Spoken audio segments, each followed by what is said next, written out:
Defining Duke, an Xbox podcast, is brought to you by, well, you. If you want to learn how to support the show, go to patreon.com/laststandmedia.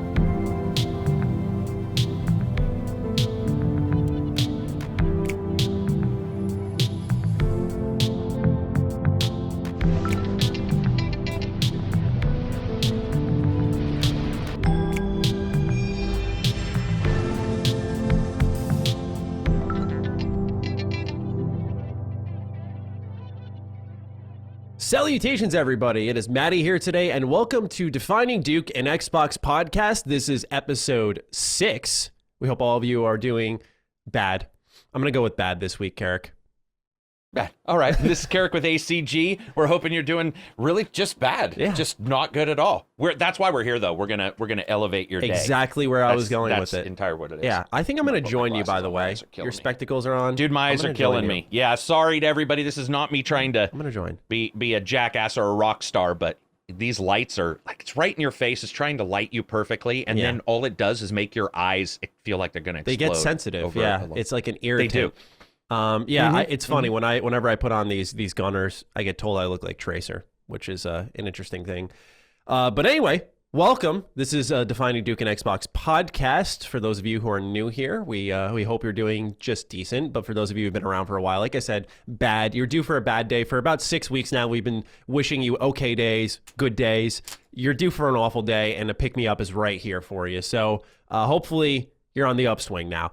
With that in mind, if you'd like to support this show and make your day and our day even better, we have early access available on patreon.com/laststandmedia. That goes live every Thursday. And then free feeds like Spotify, Google Podcasts, Apple Podcasts, plenty more on Sunday. And you can find the video version over on the Last Stand Media YouTube channel, where we had a pretty good week last week, which was funny because I made a pretty bad call last week.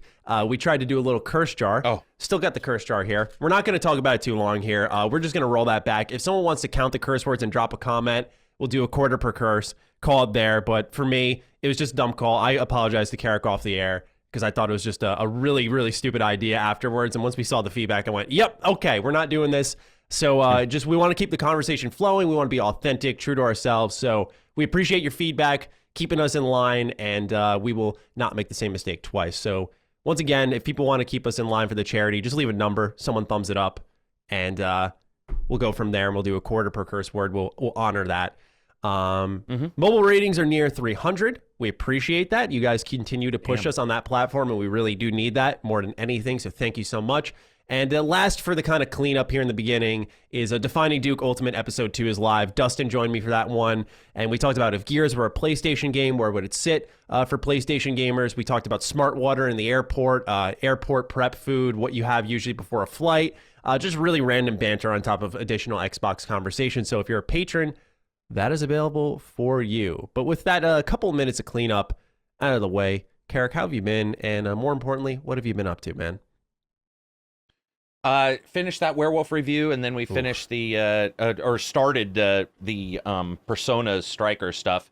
I read the embargo wrong, so I've been trying to like offset a little bit of my scheduling and stuff to other people, and everybody always asks me, they're like, why don't you do it if you're tired or if like you're busy? And it's like, because it gets messed up a lot. Yeah. And they're like, you should try it anyway, which I did, and it failed the first time.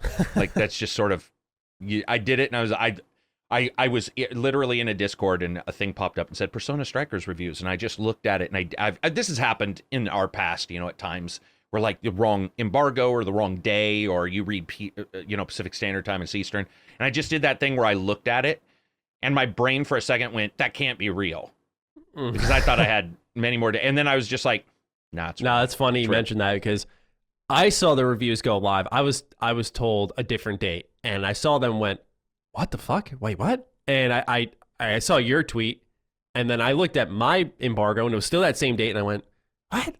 And so, yeah, it was just one of those things where really confusingly staggered embargo. I'm sure those of you who will listen to this show more as Karak and I get into more games that we've been reviewing, you'll hear this come up about the tiers that companies will put you in, like influencer, content creator, press, media, all that stuff, and they'll give you different dates to post your stuff, and it can be... it can definitely be frustrating, especially when, reviews are part accuracy, of course, and making sure you have something that's worth watching and informative to a consumer, but also the timing of it is notably important as well because people are most interested at launch. So really weird area. Yeah, and it is, and that's pretty much it. Doing some other side videos and stuff. I've had a Reddit, and I haven't really neglected it, but it was just sort of there for a couple people who weren't able to get into Patreon because of where they were in the world, because Patreon requires a certain payment type, and some people, all over the world, they might not have a PayPal. They might not be able to even, where they are, might not be able to use one, might not want to get one, whatever. But I'm starting to post a lot more stuff to the Reddit with a ACG-vids Reddit, I think is what it's called. So that's been good. And then more podcasts, which have been doing awesome. It's been a weird week because it's been dead and busy at different times. Yeah, it's funny. It's just been a weird one.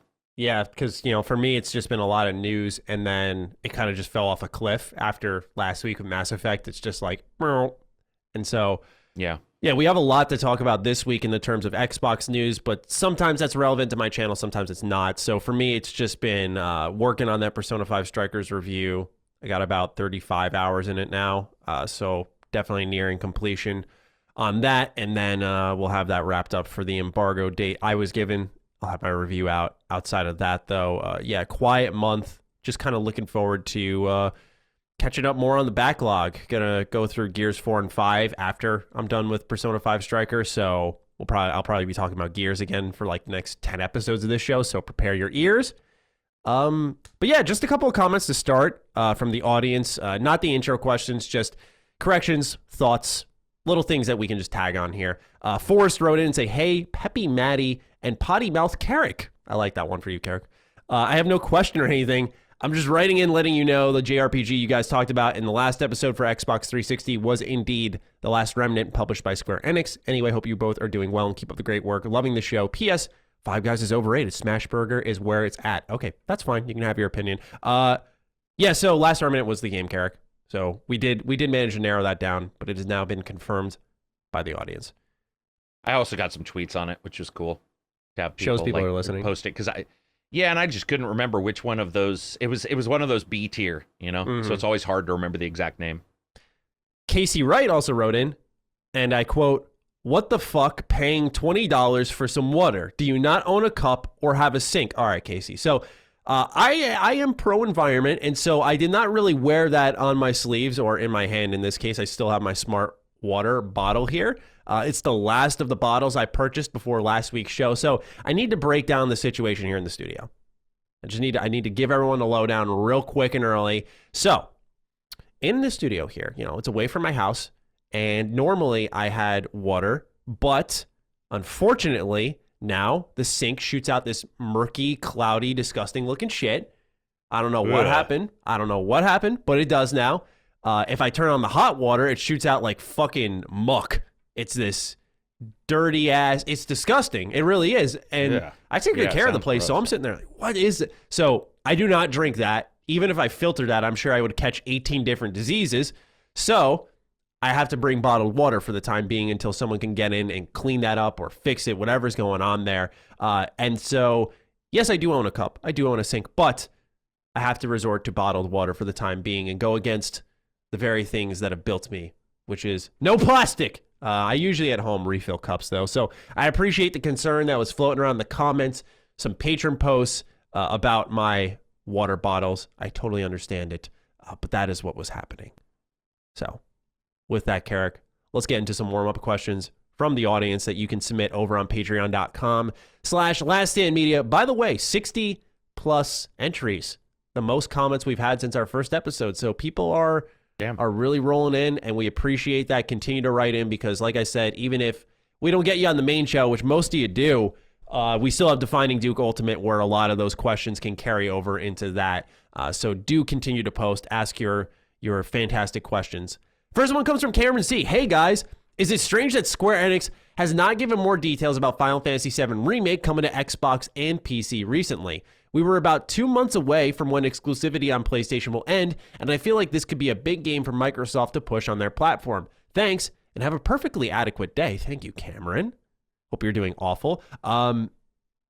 Yeah, so yes, we're the only show that can get away with wishing our audience just absolutely terrible days. Yeah, I hope it gets worse from here on out. All right, so Final Fantasy on Xbox has just been a strange conversation in general, as we've seen PlayStation and Square Enix kind of reunite and get buddy-buddy, kind of like during the PS1, PS2 days. There was a multi-plat separation towards the 360 and PS4, Xbox One days. But now we're seeing things kind of go back to that timed exclusivity window. And with no word, what do you think's going on here? Because one thing I've brought up on the show a lot, and I continue to put pressure on Xbox for, is we have a situation where Xbox promised, hey, all these games from Final Fantasy are going to be on Game Pass. I think Final Fantasy 14 on Game Pass is like a no-brainer if they can get that done. That would be incredible if they could figure something out for that. A lot of people would definitely hop in to that game, and that would definitely boost the player base. But in fact, what happened was Final Fantasy 15 left Game Pass. We have not seen all the Final Fantasy games make their way to Game Pass.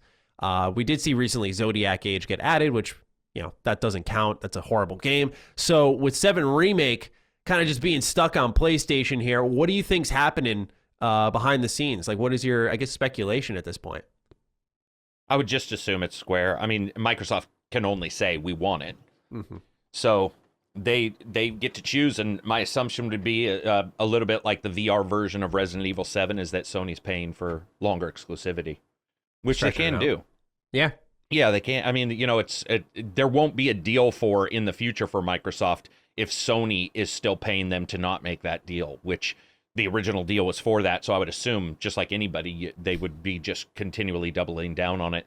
Maybe they see sales are high. And additionally, they probably do not want Microsoft stating, now that Final Fantasy VII Remake is on the Xbox, it's got an additional 800 billion purchases or whatever, which is what Microsoft seems to say a lot, which I would assume at this point, with both systems not selling a ton because of supply, they may not want that to be able to be said by their competitor. So we'll see. I was expecting it, especially because it came and went. That game came and went. Yeah, it did, strangely. I don't hear anybody talking about it. I don't hear, anything about it. So I was surprised, that it's not on there.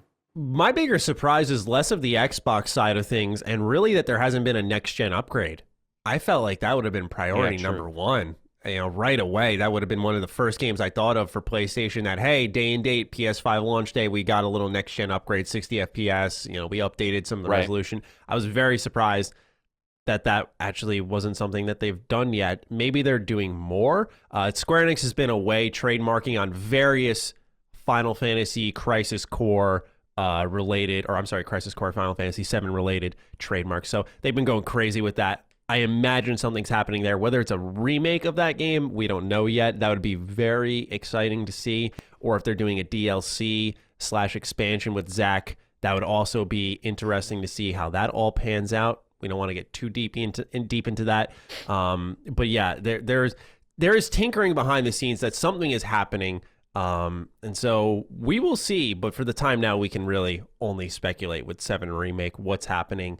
And the thing is this may be too reactionary for a big company, but I look at Square Enix and what happened with Avengers, where it kind of cratered them in a couple of ways financially. Do you take the money up front from PlayStation where they go, hey, here's a couple $1 million, please keep this game on PlayStation? Do you take that guaranteed, we know we have this, or do you take the, let's put it on Xbox and maybe we get past this, or we sell a couple thousand copies, $800,000 goes into our pocket? Are you playing too much of a game of chance when you need to make up some ground with what happened with Avengers? Not that those two could be directly connected, but just an idea. Yeah, no, they might be. All right. Number 2, Austin DeBose writes in, hey guys, loving the podcast so far, and as an Xbox guy who's been listening to Sacred Symbols since episode 1, it's pretty rad to have a show specifically for us now too. Well, we're glad to provide. My question to you guys, is there any game that's not backwards compatible, but you wish it was? For me, it'd be Max Payne 3. I love what Rockstar did with that game, and I wish I could play it with all the perks of playing my Series X. It's too bad Rockstar abandoned this game. Thanks. I agree. I can't believe Max Payne's just been long forgotten. That was a awesome game. I really loved it, especially the multiplayer. Super underrated multiplayer. The bullet time and stuff in that worked phenomenally well. I don't know how much you played with that, but you would actually be able to slow down time in multiplayer, and it would make sense and not disrupt the rest of the lobby. Right. Really interesting to see how it actually played out. What would be a game you want to see come back via backwards compatibility, whether it's original Xbox or Xbox 360? I feel like it's going to be a niche title that's going to just blow my socks off. So no, I think we've discussed this a roundabout, not because somebody asked, but because we were just talking about backwards. But Rally Sport Championship on the original Xbox is probably the best rally game of all time, like the best. It had tons of courses. It had amazing graphics, legit amazing graphics. And it was so popular that when the Xbox 360 did backwards compatibility and they didn't add it, somebody hacked the backwards compatibility just to add it. And so you could download a hacked version, and it wasn't perfect. It did have some glitches, but people were playing it for, like, there was like legit huge forum threads where people were like, oh my God, I bought a 360 just to hack it so I could play this game on backwards compatibility. It is it's an incredible game that I think even people who aren't fans of Rally might have got into. And so wow. I would definitely, without any, I mean, that's like the #1 title for me, and always will be until it becomes available. Yeah, see, I like how we both have these kind of off-the-wall picks. For me, right when I read this question and added it to the script, I immediately thought of Death Row. This is an original Xbox game that was published by Ubisoft, and I think the developer's name was like South End or something like that. I'd have to double-check. But this was a sports fighting game in arenas, and it just had such a great gameplay loop, and it was so crude. For those who haven't played it before, what happens is you have this disc that you have to throw into these portals to score points. So there is you could do like one-timers. It's a 3D game, by the way, so you're running around this arena. So you're passing to a team of 4.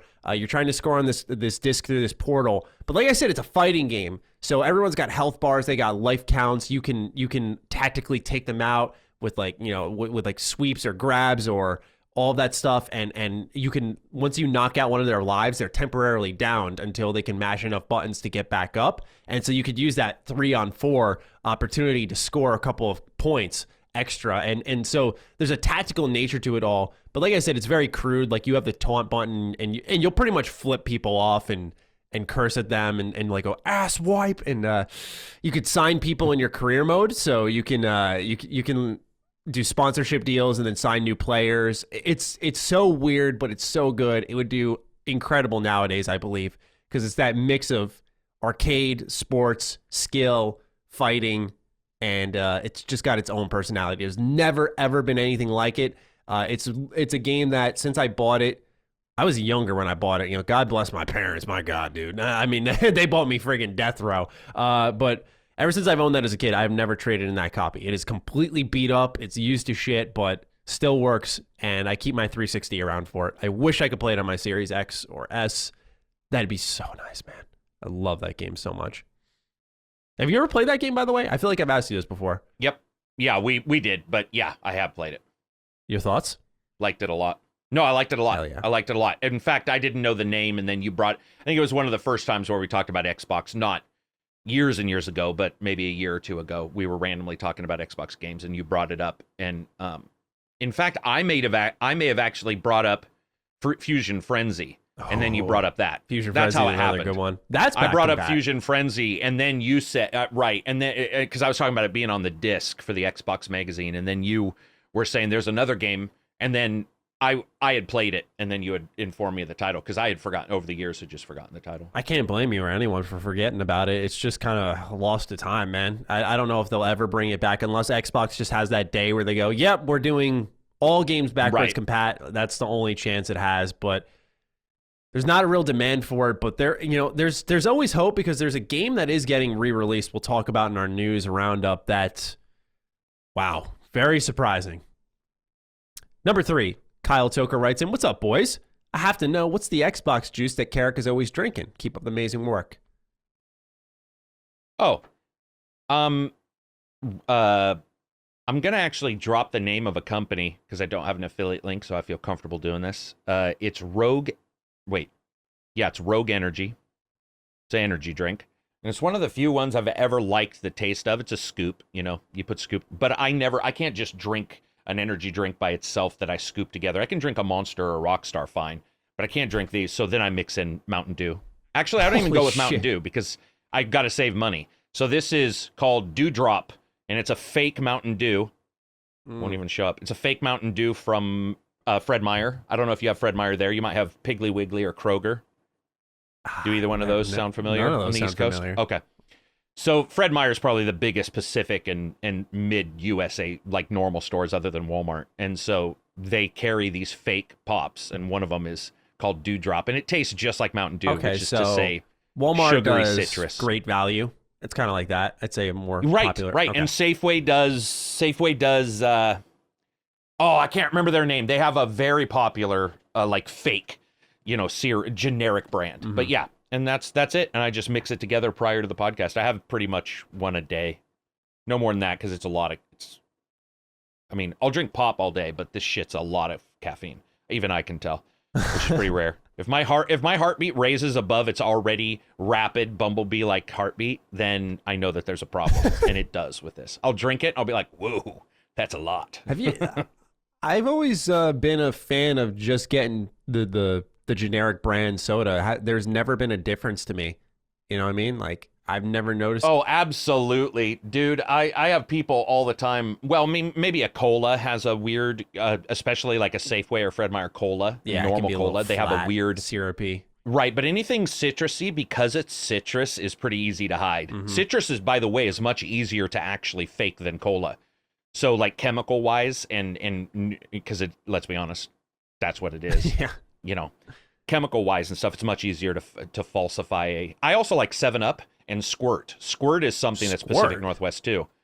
Dude, Good this Lord. shit's acidic, man. Like you probably would lose. It's why the British have no teeth. I'm not lying. This shit is, dude. It's like drinking a sugary lemon. I don't know how to describe it. It's carbonated, lemony, citrus, really tart. But my grandpa grew up drinking it. And when I was a little kid, I used to drink cola, and he was like, "Do you want one of these?" And that first time you drink it, where it's a new thing, and you're like, "I don't know if I like it," but then, man. Dude, and it's a small company thing. I don't even know who it's owned by, but you'll only see it at some stores. It's one of those ones where it's probably some dude in his backyard at his distillery that he's pissing in every night. I have no clue. Shit's, it's good, man. It's very good. Yeah, that reminds me because you mentioned like drinks you got when you were a kid. My dad got me into an iced coffee kick. I hate coffee now, man. Like it's more so I see the helpless addiction of people. My girlfriend, most notably, who's like, I need my coffee, and I'm like, I will never, ever in my entire life, maybe because I'm stubborn, be dependent on something like that. Yeah, even I'm not dependent. I drink a lot, and I can wake up and completely ignore it. Yeah, man, because my parents are the same way, but my dad got me on this iced coffee kick, and I just used to call it sugar milk because that's what I do. Yeah. He would like go around the store getting snacks at the gas station or something. He'd be getting like coffee. He used to smoke cigarettes, so he'd probably be getting that too. And I'd just be standing there, dude, dunking like pounds of sugar, milk, just everything to eliminate the coffee flavor. And by that point, I'm the drinking bitter coffee, pure sugar. And I'd get so jittery as a kid, like fucking bouncing off the walls. It's like, no shit. No wonder there's no coffee in that. Oh my God. Yeah, dude. No, as a kid, like I always had an issue with, I'd be a smart kid and I'd answer questions in class, but I'd spit it out. I wouldn't wait to raise my hand. And I think that was why. I really think I was just jacked up on coffee all the time. Each afternoon, you're just crashing out in just yeah, in the back. I always remember it's a lot of sugar and caffeine for kids. Oh God, yeah.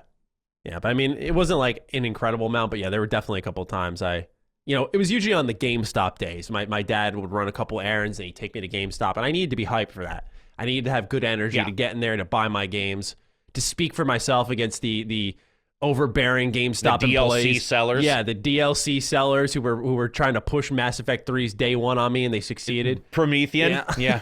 They did it. They got through your bulwark and your guard. It took three of them. Somehow. It took three of them, man. Yeah, exactly. Mini AJ writes in, which announced games, if any, do you think will be delayed out of 2021?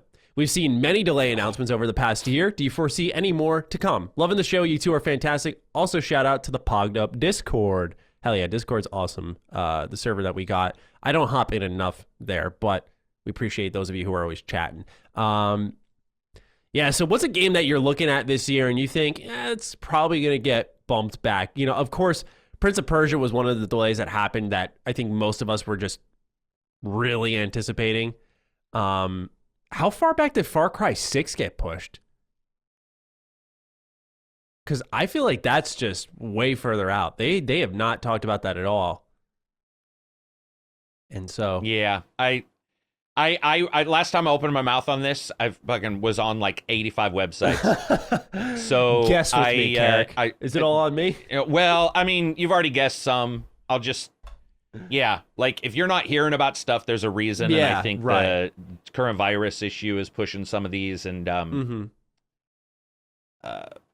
I mean, yeah, I think I mean we talked about it, and I mean, Prince of Persia came up, and it's like pretty much some of us had already talked about that. So that one, I think Far Cry is a good, a good bet. So I think Ratchet and Clank got delayed. They just haven't announced it. So that's going to, I don't think it's getting delayed out of 2021 because we don't know many games that are set for late 2021. A lot of, like, I'm looking at, Game Informer has this, by the way, for those who want to ever keep track of video game releases, just type in game releases 2021. Game Informer has like a month by month section that they continuously update as announcements happen. It's really useful. I use it to plan out a lot of my content. And I'm looking now, and we don't really have any games announced past June outside of Back 4 Blood, which I also think will probably get a delay. I don't think it'll be out of 2021. That's always hard to tell. Biomutant finally got a release date, so I kind of believe that one. But yeah, I'd say right now, in the terms of just early delays, I think Balan Wonderworld, is 100% going to get a delay. A lot of people just trashed that demo, saying it was just not good, which is disappointing. I thought that game looked solid. It Takes Two, we haven't heard much about. What else do we got here? Near Replicant. It Takes Two will be out this year. You think that? Yeah, okay. I mean, I trust Joseph on that, so. Yeah. I believe Outriders will definitely drop April 1st. They're committing to the demo this month, so unless the feedback is atrocious. But even when I played it last August, it seemed in a complete enough state to be playable, so I don't anticipate big issues with that. Near Replicant, though, strangely quiet on that for a game coming out in 2 months. Would really like to see more on that. Yeah, I think most are locked in. Mass Effect's locked in. Resident Evil's definitely locked in. Deathloop is. Biomutant. So we don't really know. I mean, unless Halo just has another big snag, I don't think we're going to have a major delay out of the year. Of course, we got to think of games. A lot of these games that could get delayed out of the year are games that have to be revealed later on. So as it stands now. Yeah, I would be more on the side of a game or two that you're not expecting to be announced and to be out this year versus more to be delayed just because there haven't been that many announced. That list you're talking of, I've used before. There's not a lot of games on it, and there's a reason. And I think that, like I said, just keep your eyes out for games being announced and being out. B-level. I think we haven't heard a lot from certain groups, which we should hear about soon. One of the reasons about speaking out of turn now, in particular now, is that you're basically going up against views versus affecting a company. So, for example, you can do a Mass Effect video because Mass Effect's being talked about and people are gearing up for it. And so those videos, I think, are, at least to me, something I would have no issue commenting on. But when you have companies out there right now who are adjusting employees and handling job situations and stuff, there's just a tiny bit more responsibility that I feel now as I'm starting to see, even just this podcast, but my other podcasts and my reviews, when I start to see people posting about this stuff, it's like, okay, we should probably think a little harder on this, because you don't want to leak something or pop something off and then find out that you affected a company or affected some plan. Right. So there's just some weird stuff I think this year people should prepare for when it comes to announcements and delays, because it's unprecedented. It's not. So anything that happens this year, if you say the year's unprecedented, anything that happens this year shouldn't surprise you. I'll just say that. It will. But if you look at 2021, nothing should surprise you, because we're already seeing companies, by the way, move entire staff to more suitable locations, including Undead Labs, who their main guy, who was, I believe he might have been Bohemia prior, then went to Undead Labs. I could be wrong on that. But anyway, he went to New Orleans, and they opened a secondary studio in New Orleans. And the reason why a lot of these companies are moving people is because it makes no sense anymore to force somebody to be in San Francisco when it may be 2 years before everybody can be in the same office. So why have them pay huge amounts of living fees when you're doing everything remotely? And I think that also means some groups can get together more speedily too. So we're going to see some companies hinge on what's going on in the world, which is going to be awesome, where they're like, hey, we don't need to build up a studio. We just talked about this recently. You have like Playground, when they decided they're doing Fable now, so they have to build up the physical studio, right? They have to be like, we need to buy a place, put people in it. That's not happening. Now it's like you need to have Zoom. You and I've done this. It's like you need to have Zoom, you need to have this software, you need to have Slack or Discord, and boom, we're ready to go. Everything's on an FTP server somewhere.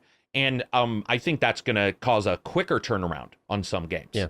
Which is going to be really cool. May not just be until the end of 2021. Yeah. And I think, you were hitting the nail on the head that what we were kind of getting at with this conversation is most games that are going to get pushed out of 2021, you may not hear about. So by that, I mean, like a Starfield is a game that I think could be pretty convincingly a 2021 game, but Bethesda may say, number one, take a look at Cyberpunk and be like, we don't want that to happen to our new IP. A lot of companies are going to look at it that way too. That's two big things that are factoring into it, the pandemic and Cyberpunk. Like that is, every company was watching as that fire just spread and it got really bad. And every time availability comes up, Matty, for the consoles. When you find out that the secondary console is still out, is selling out, then you start to look at it and go tertiary, because they have an Xbox S series is selling out. So when you start looking at that, then you have to start being like, dude, who are we selling to? Yeah. Like, yeah, man. Who are we selling to? It's a tough Do position. digital stuff. Yeah.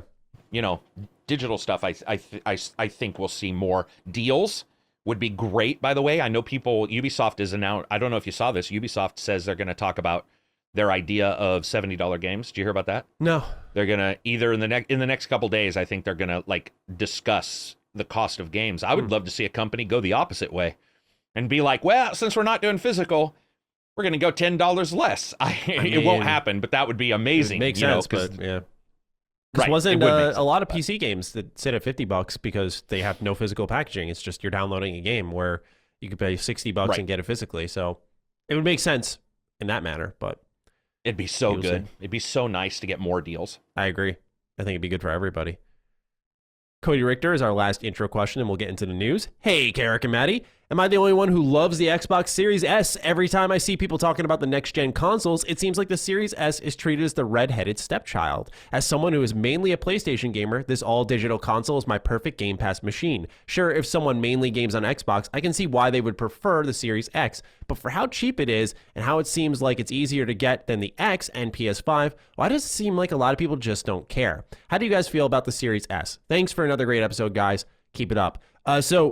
Cody, I'm guilty of this. I did this 3-4 episodes ago when I was talking about the Series S. I said I thought it was for people who maybe who were on a budget more so, which I still think is accurate, but also for people who are like your Madden players or whatever. You know, you just want a cheap buy-in to next gen. You maybe don't care too much about that technical output of your console, but a lot of people wrote in enough so, and plus what Karak said, where I felt, I stood corrected on that. And so I think what happened is myself, including many other people, are enthusiasts, and it's very easy to get wrapped up in the biggest, the best.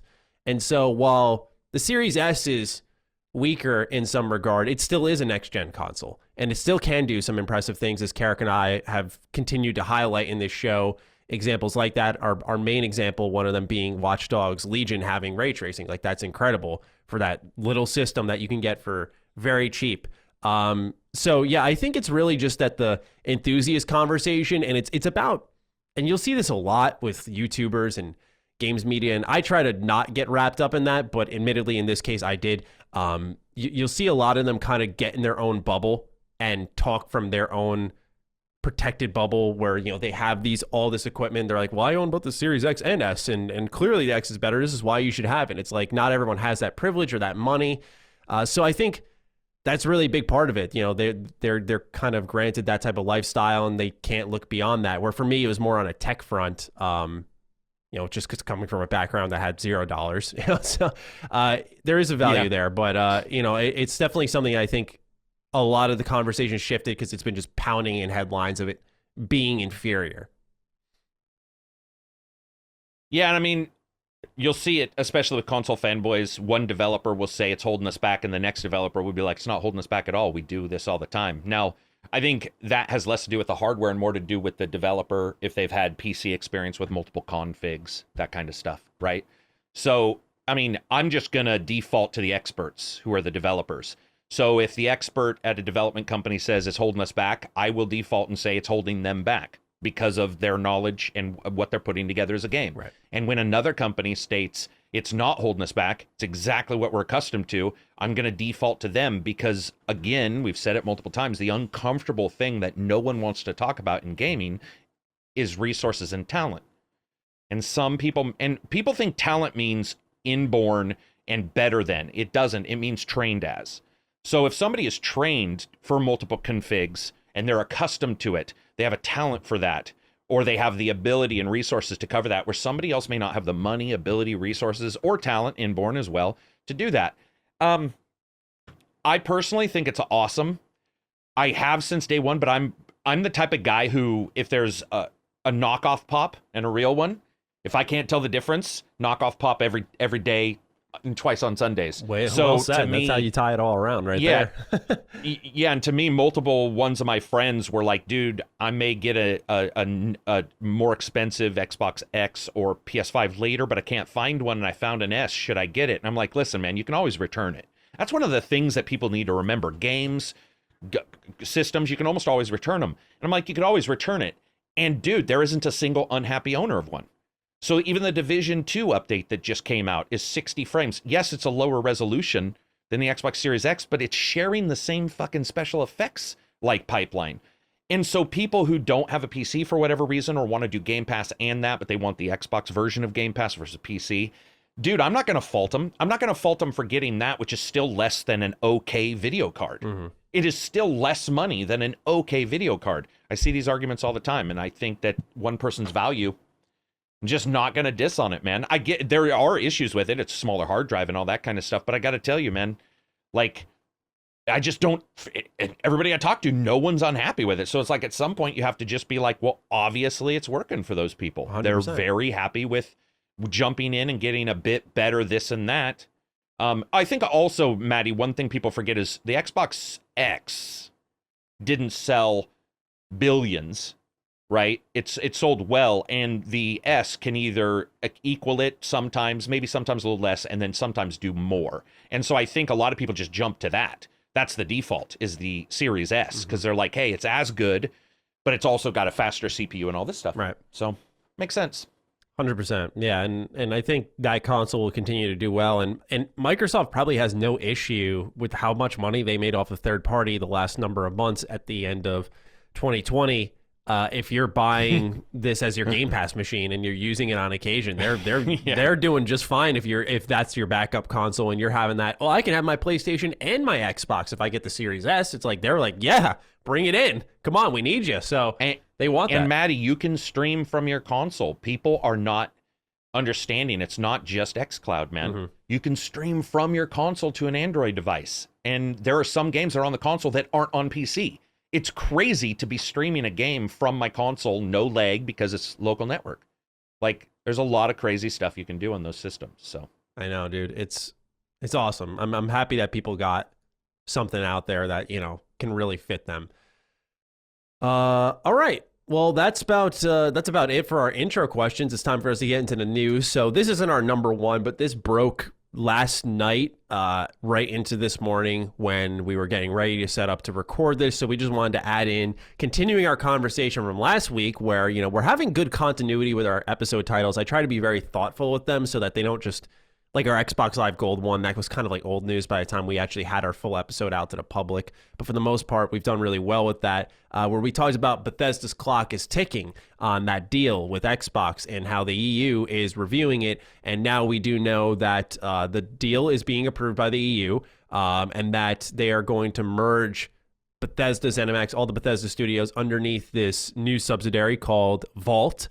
And then when that happens, Vault will dissolve, and it'll just be ZeniMax as per usual. And so this is a way where Xbox can acquire ZeniMax and all their studios, but then keep them remaining independent. So upon that merger, it will dissolve. Long story short, the deal is going through, And that doesn't mean you should expect like an Xbox blog post at some time that, oh, games are exclusive or not. But that they can start acting accordingly and maybe start planning events for the year, knowing it has officially gone through with the knowledge like, hey, this is happening. Yeah, I mean, that news isn't really any, as we stated in the Discord, it's pretty normal for big companies to do that kind of thing. So that's not necessarily news, but the news is that it's finally admitting that, yeah, this is what we've had to do to get it to be acceptable, and it is accepted, and now we can move forward with whatever plans they all want to put together, which is nice. Yeah, so we don't know when we'll hear about what Xbox and Bethesda are up to, but maybe that'll be in the next couple of months. We do know through The Verge that there are some events in planning, which we'll get into in our news roundup, but we just wanted to kind of use that as a bit of a primer because there's one section of this news that really kind of connects to this, but do know that there has been a step in that acquisition. And with that, unless you have anything else to tag in, do you want to get started with the news? Yeah, let's do it. All right.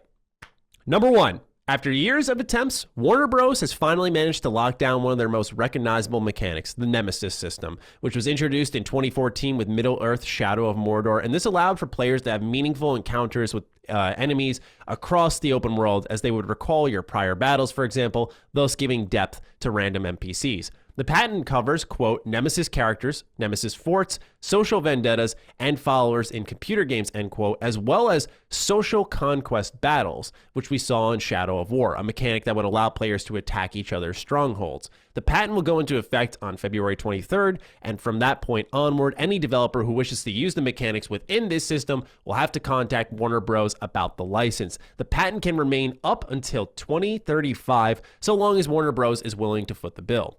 In August of 2020, rumors surfaced that Microsoft may be purchasing Warner Bros. With EA, Activision, and Take-Two as well in the mix on top of all of that. This was due to Time Warner seemingly being interested in selling off their interactive division, which no longer seems to be the case. Peter Sismagoo writes in, hey, curse word Karak and Mr. Matty pays, ka-ching, I like that one.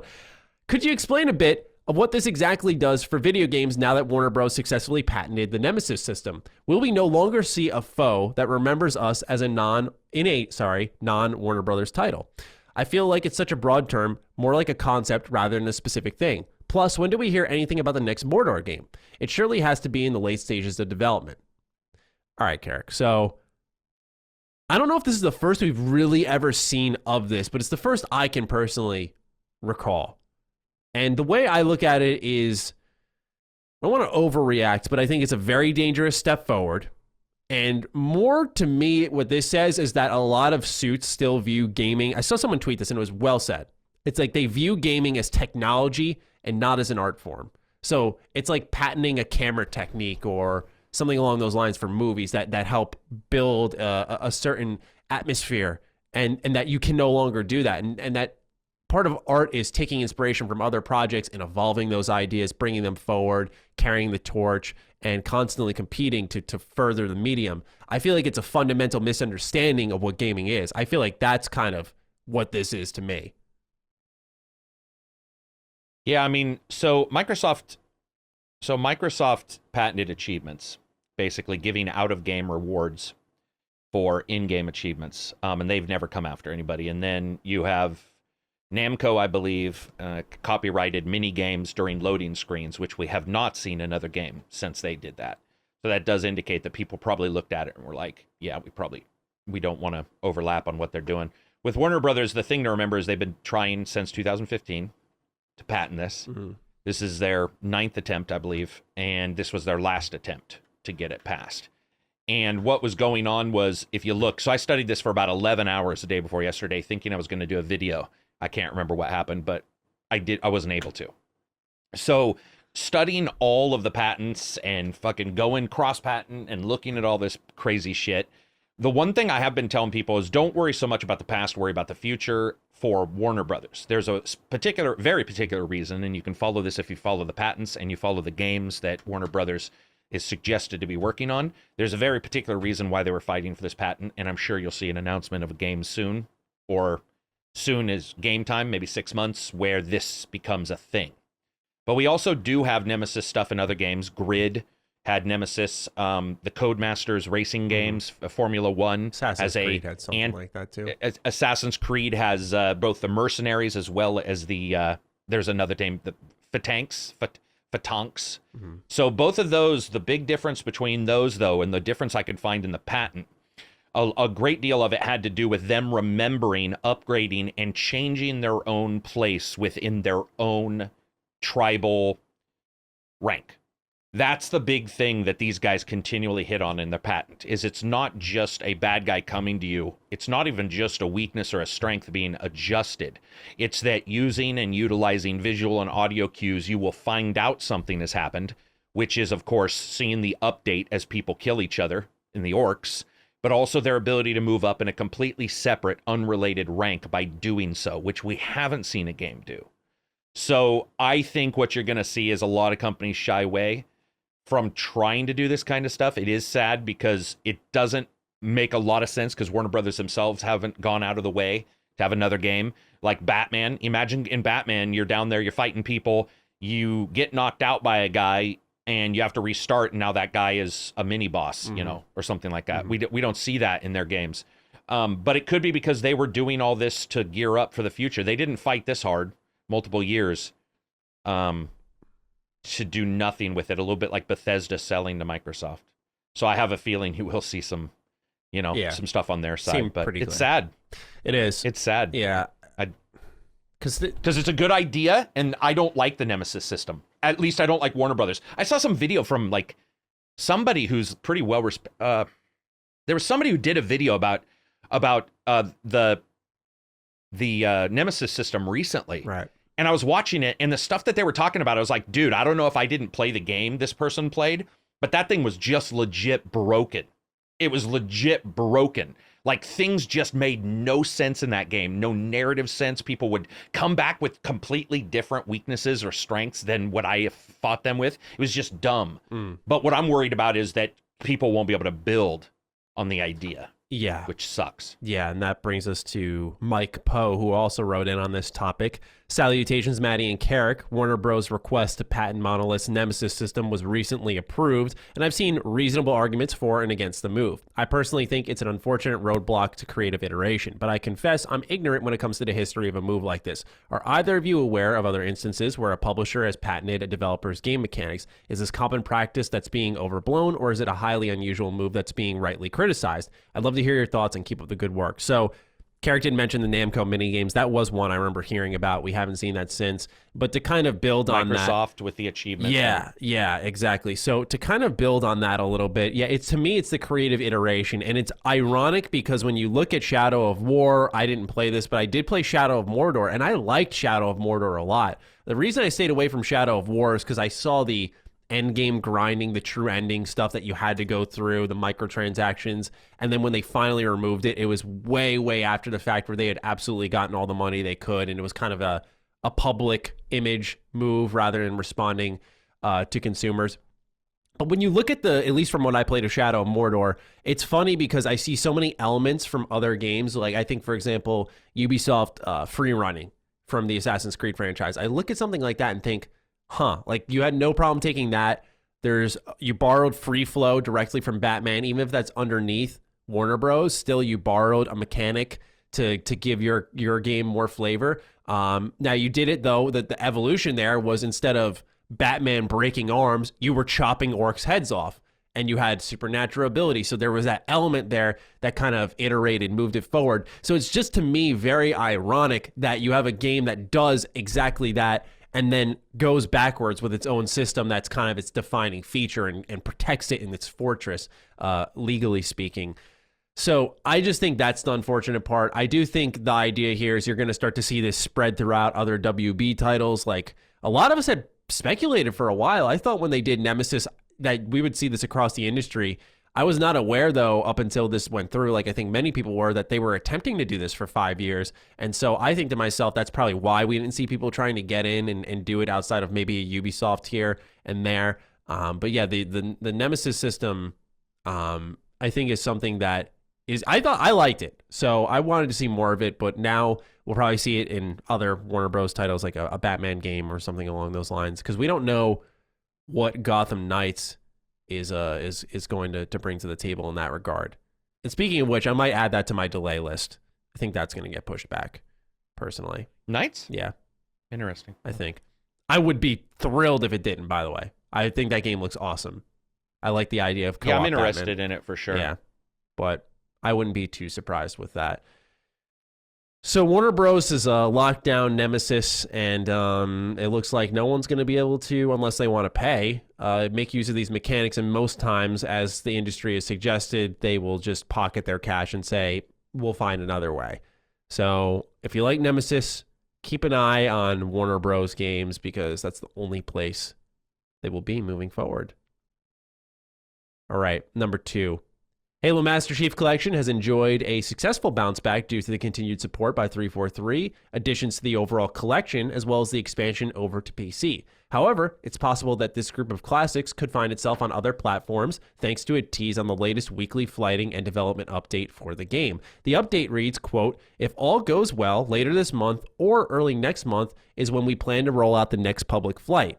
Some of the items we are hoping things can change," they put in bold, to make it into this flight are as follows: an FOV slider for all Xbox One consoles, an FOV slider that will no longer be locked when Series X/S devices are set to 120 Hz, additional ways to customize controls, additional key bindings, mouse and keyboard support for consoles, view model adjustments, and maybe a new place and way to play.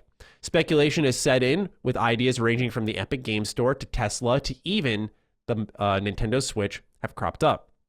Phil Spencer remains open to bringing Game Pass and subsequently other Xbox IP to new platforms. In an interview with Game Reactor that took place October of 2020, Phil had the following to say, quote, "I love the Switch. I love PlayStation. Honestly, I think they've done an amazing job as being part of this industry. I'm not sure that those are the next big set of users for us, but we could be open to those discussions." And this quote came after him assuring that other large platforms, such as iOS, had to come first. Now, Matthew Armelli writes in, "Halo MCC on PlayStation 4, yes. It's time to make the case for why this should happen and will happen.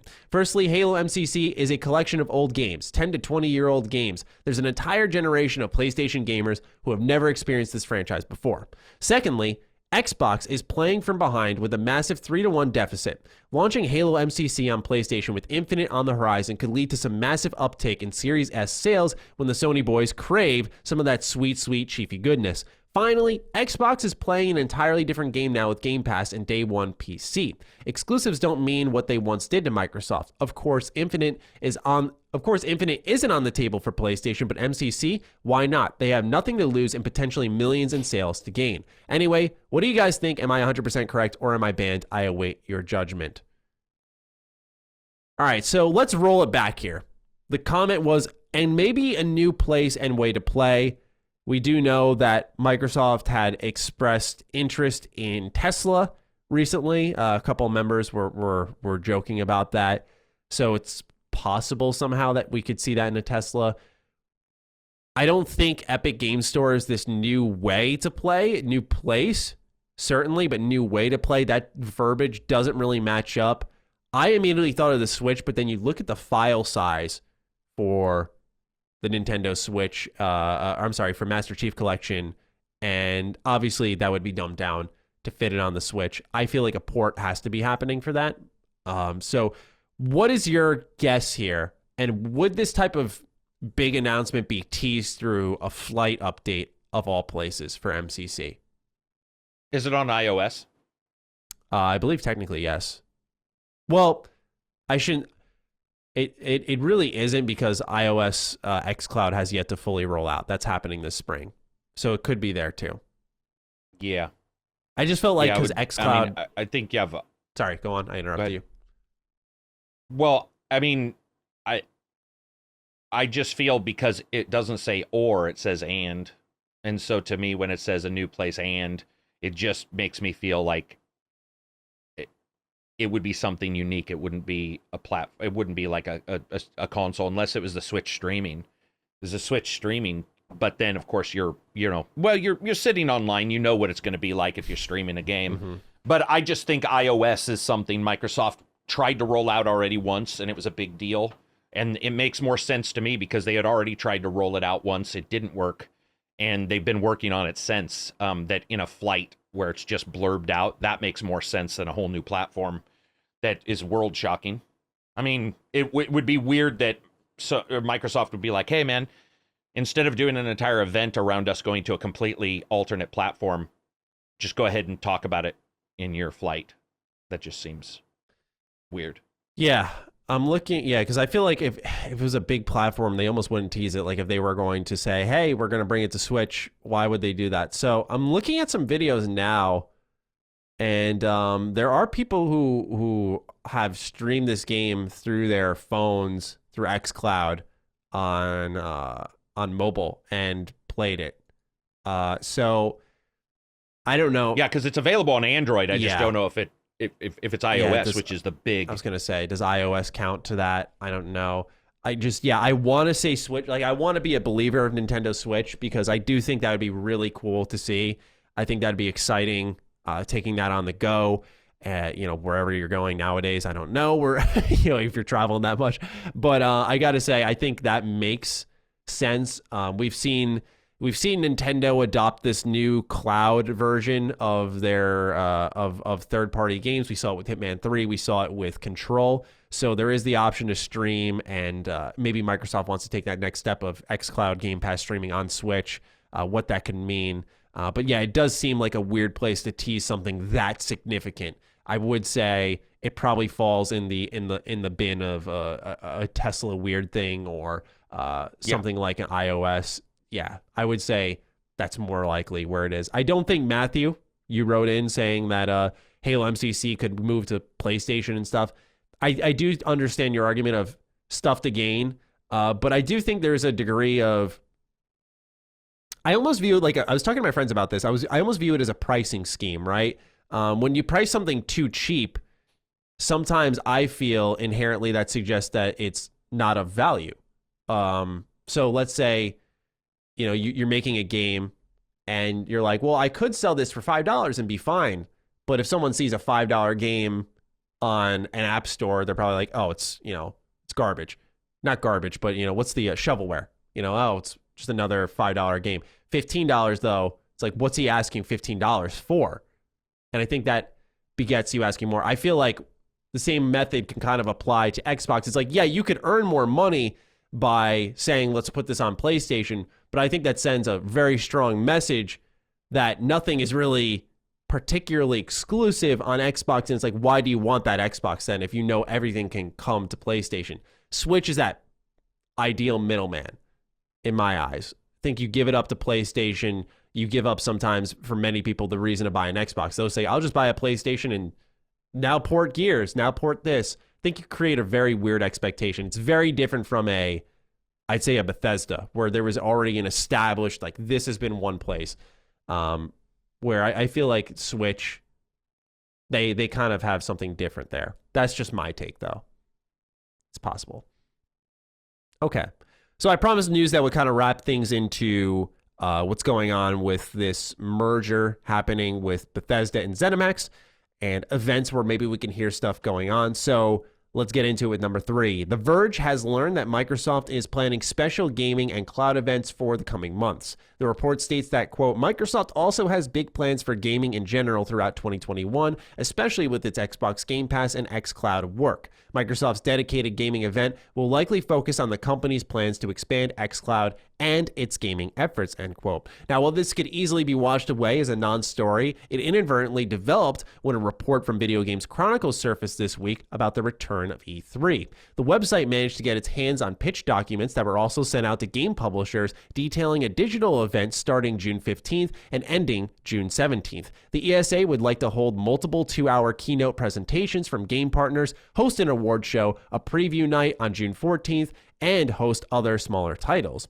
They also promised the partner companies would be allowed to have their own remote streaming of game demos across thousands of scheduled meetings for preview purposes. Furthermore, Jeff Keighley has confirmed that the Summer Games Fest, which was introduced in 2020, consisting of spread out months of events and announcements, will be returning in 2021. Not much else is known other than Jeff has promised that things will be much more condensed this time around. So, hot on the heels of course, this merging of Xbox and of ZeniMax and the Vault, and it's going to be ZeniMax on its own, and Xbox will eventually own them.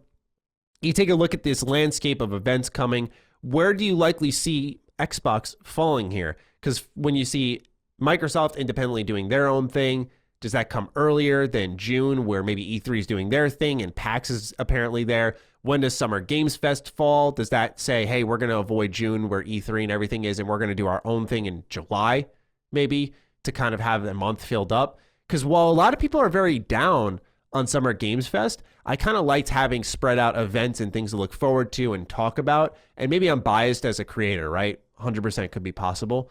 But I liked the idea of having those things to look forward to, where typically for us and many out there, the summer has been oddly the dead months for gaming. It's June, everyone blows their load, and then after that, nothing happens for 2 months, and we're just kind of left with the same things from June to talk about and to look at.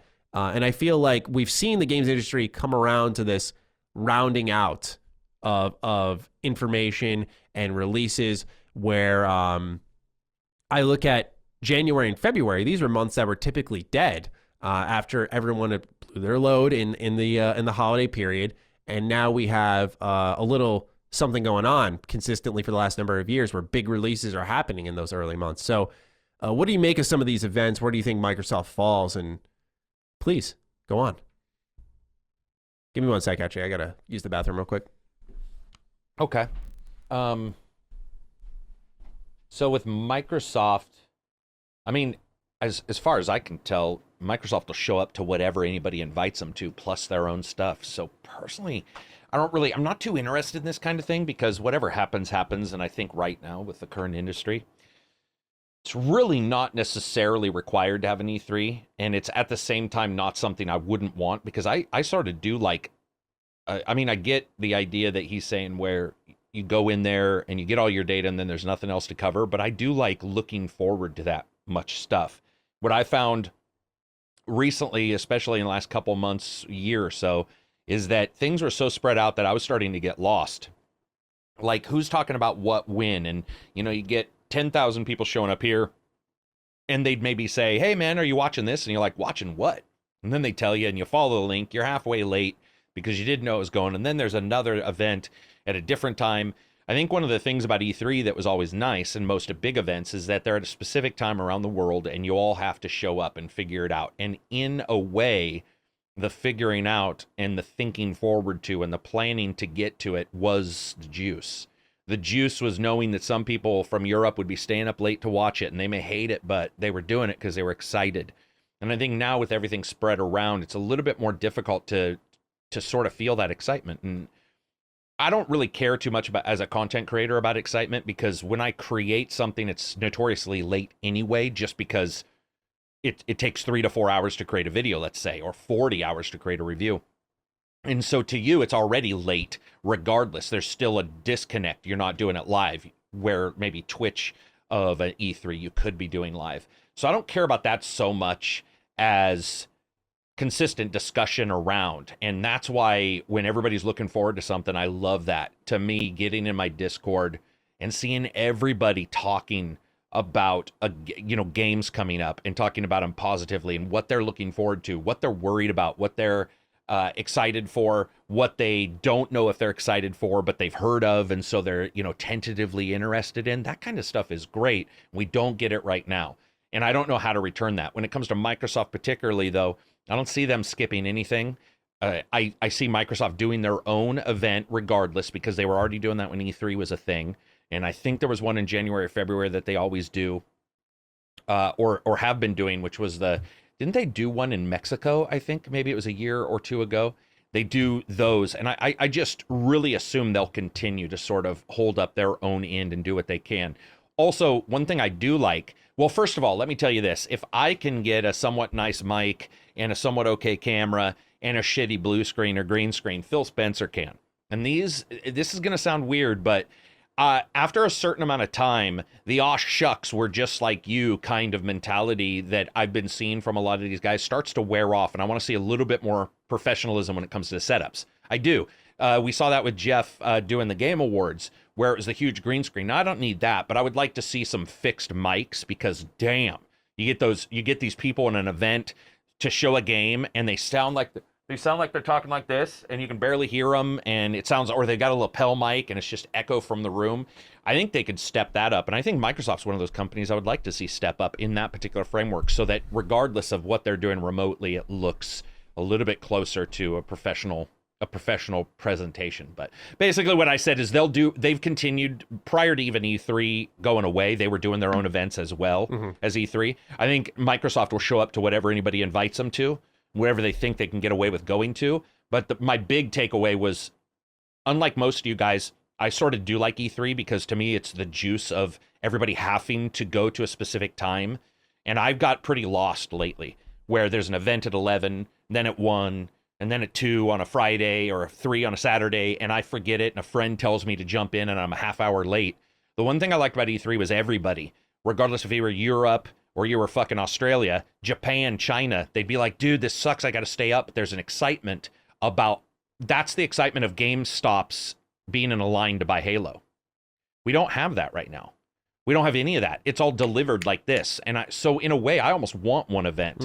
And I know most people don't agree, but I think I want one event for 2 reasons. One, a little bit more excitement because there wasn't some last year. It just sort of petered around and bounced around and I was lost. And additionally, I would like the professionalism. I'm getting tired of the aw shucks mentality of people with shitty mics and terrible webcams. So what I was saying is if Microsoft wants to continue to do this, Sony, Nintendo, I think it's well past the time of them buying a Shure mic, buying themselves a nice webcam, and getting somewhat set up like Jeff did for the Game Awards. Jeff's big green screen was pretty well done.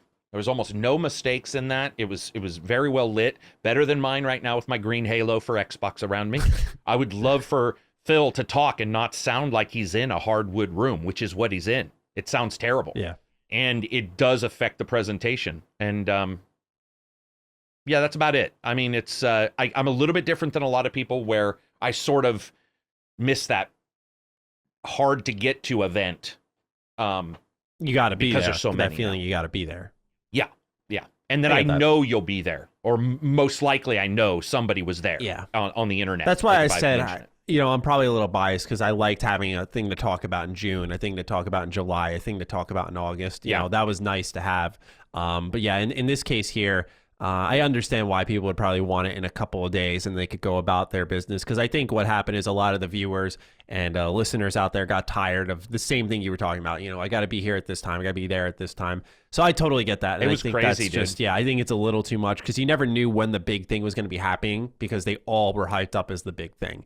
And then you'd have a situation like Microsoft where they did the gameplay reveal event and there was no gameplay, which was really, really fucking weird.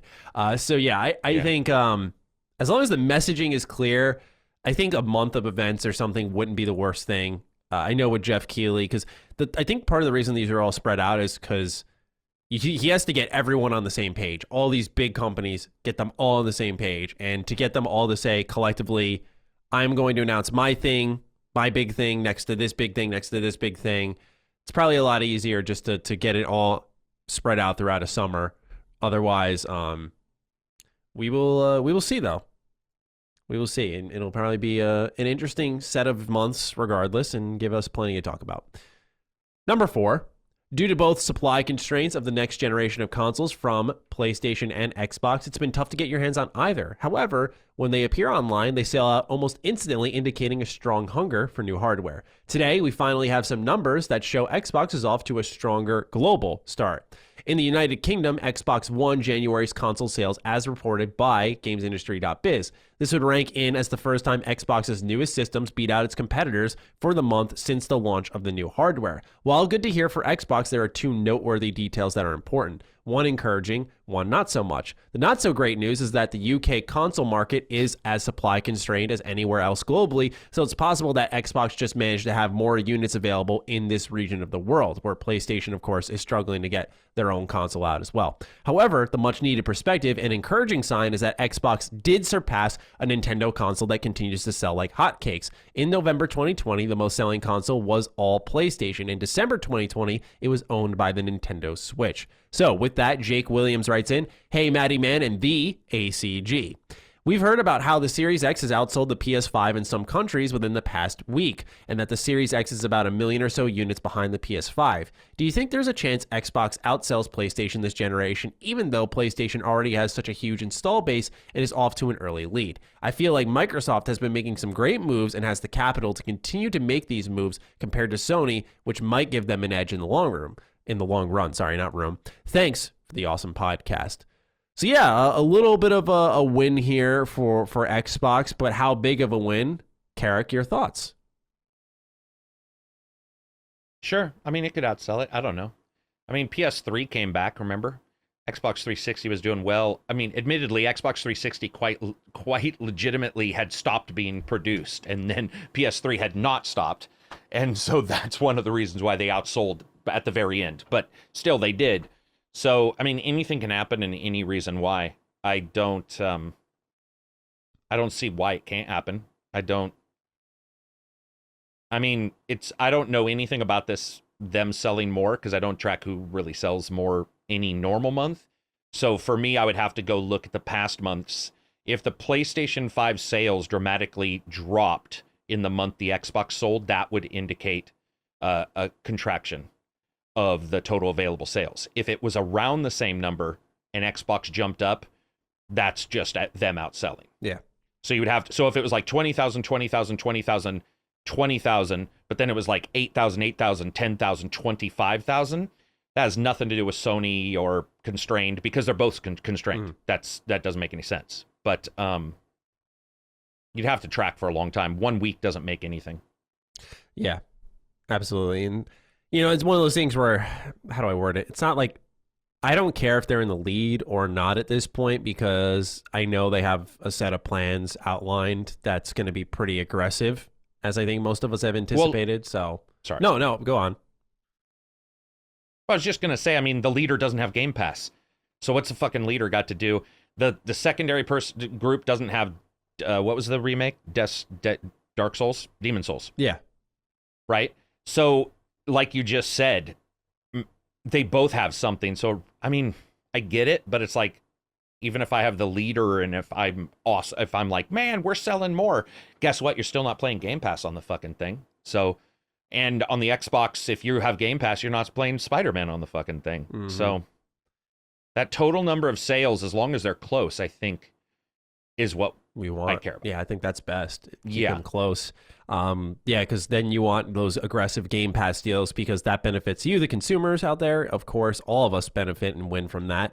So we want them to stay as close as possible. That's why I want to see Sony come out and kind of make an aggressive move at some point. I don't know how I feel about this kind of fire sale industry we might be walking towards, where, of course, if there's enough money on the table, anyone's for sale. But what I mean is like buying out all these companies where you're left with what you talked about, which is like you have Xbox, PlayStation, Embracer, and that's really like EA, and it's like that's a little worrisome.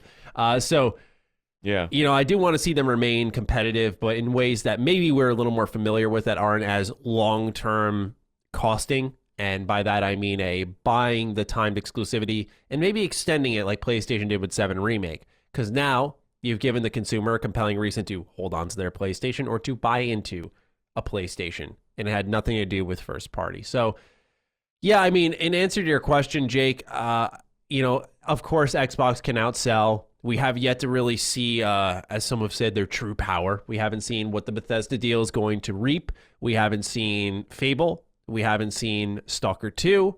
The list goes on games. We haven't seen Avowed.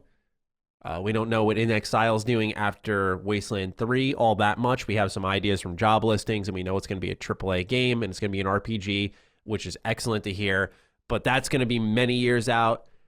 We don't know how the Star Wars deal opening up is going to bring unexpected opportunities to Xbox and other Disney properties, Lucasfilm properties.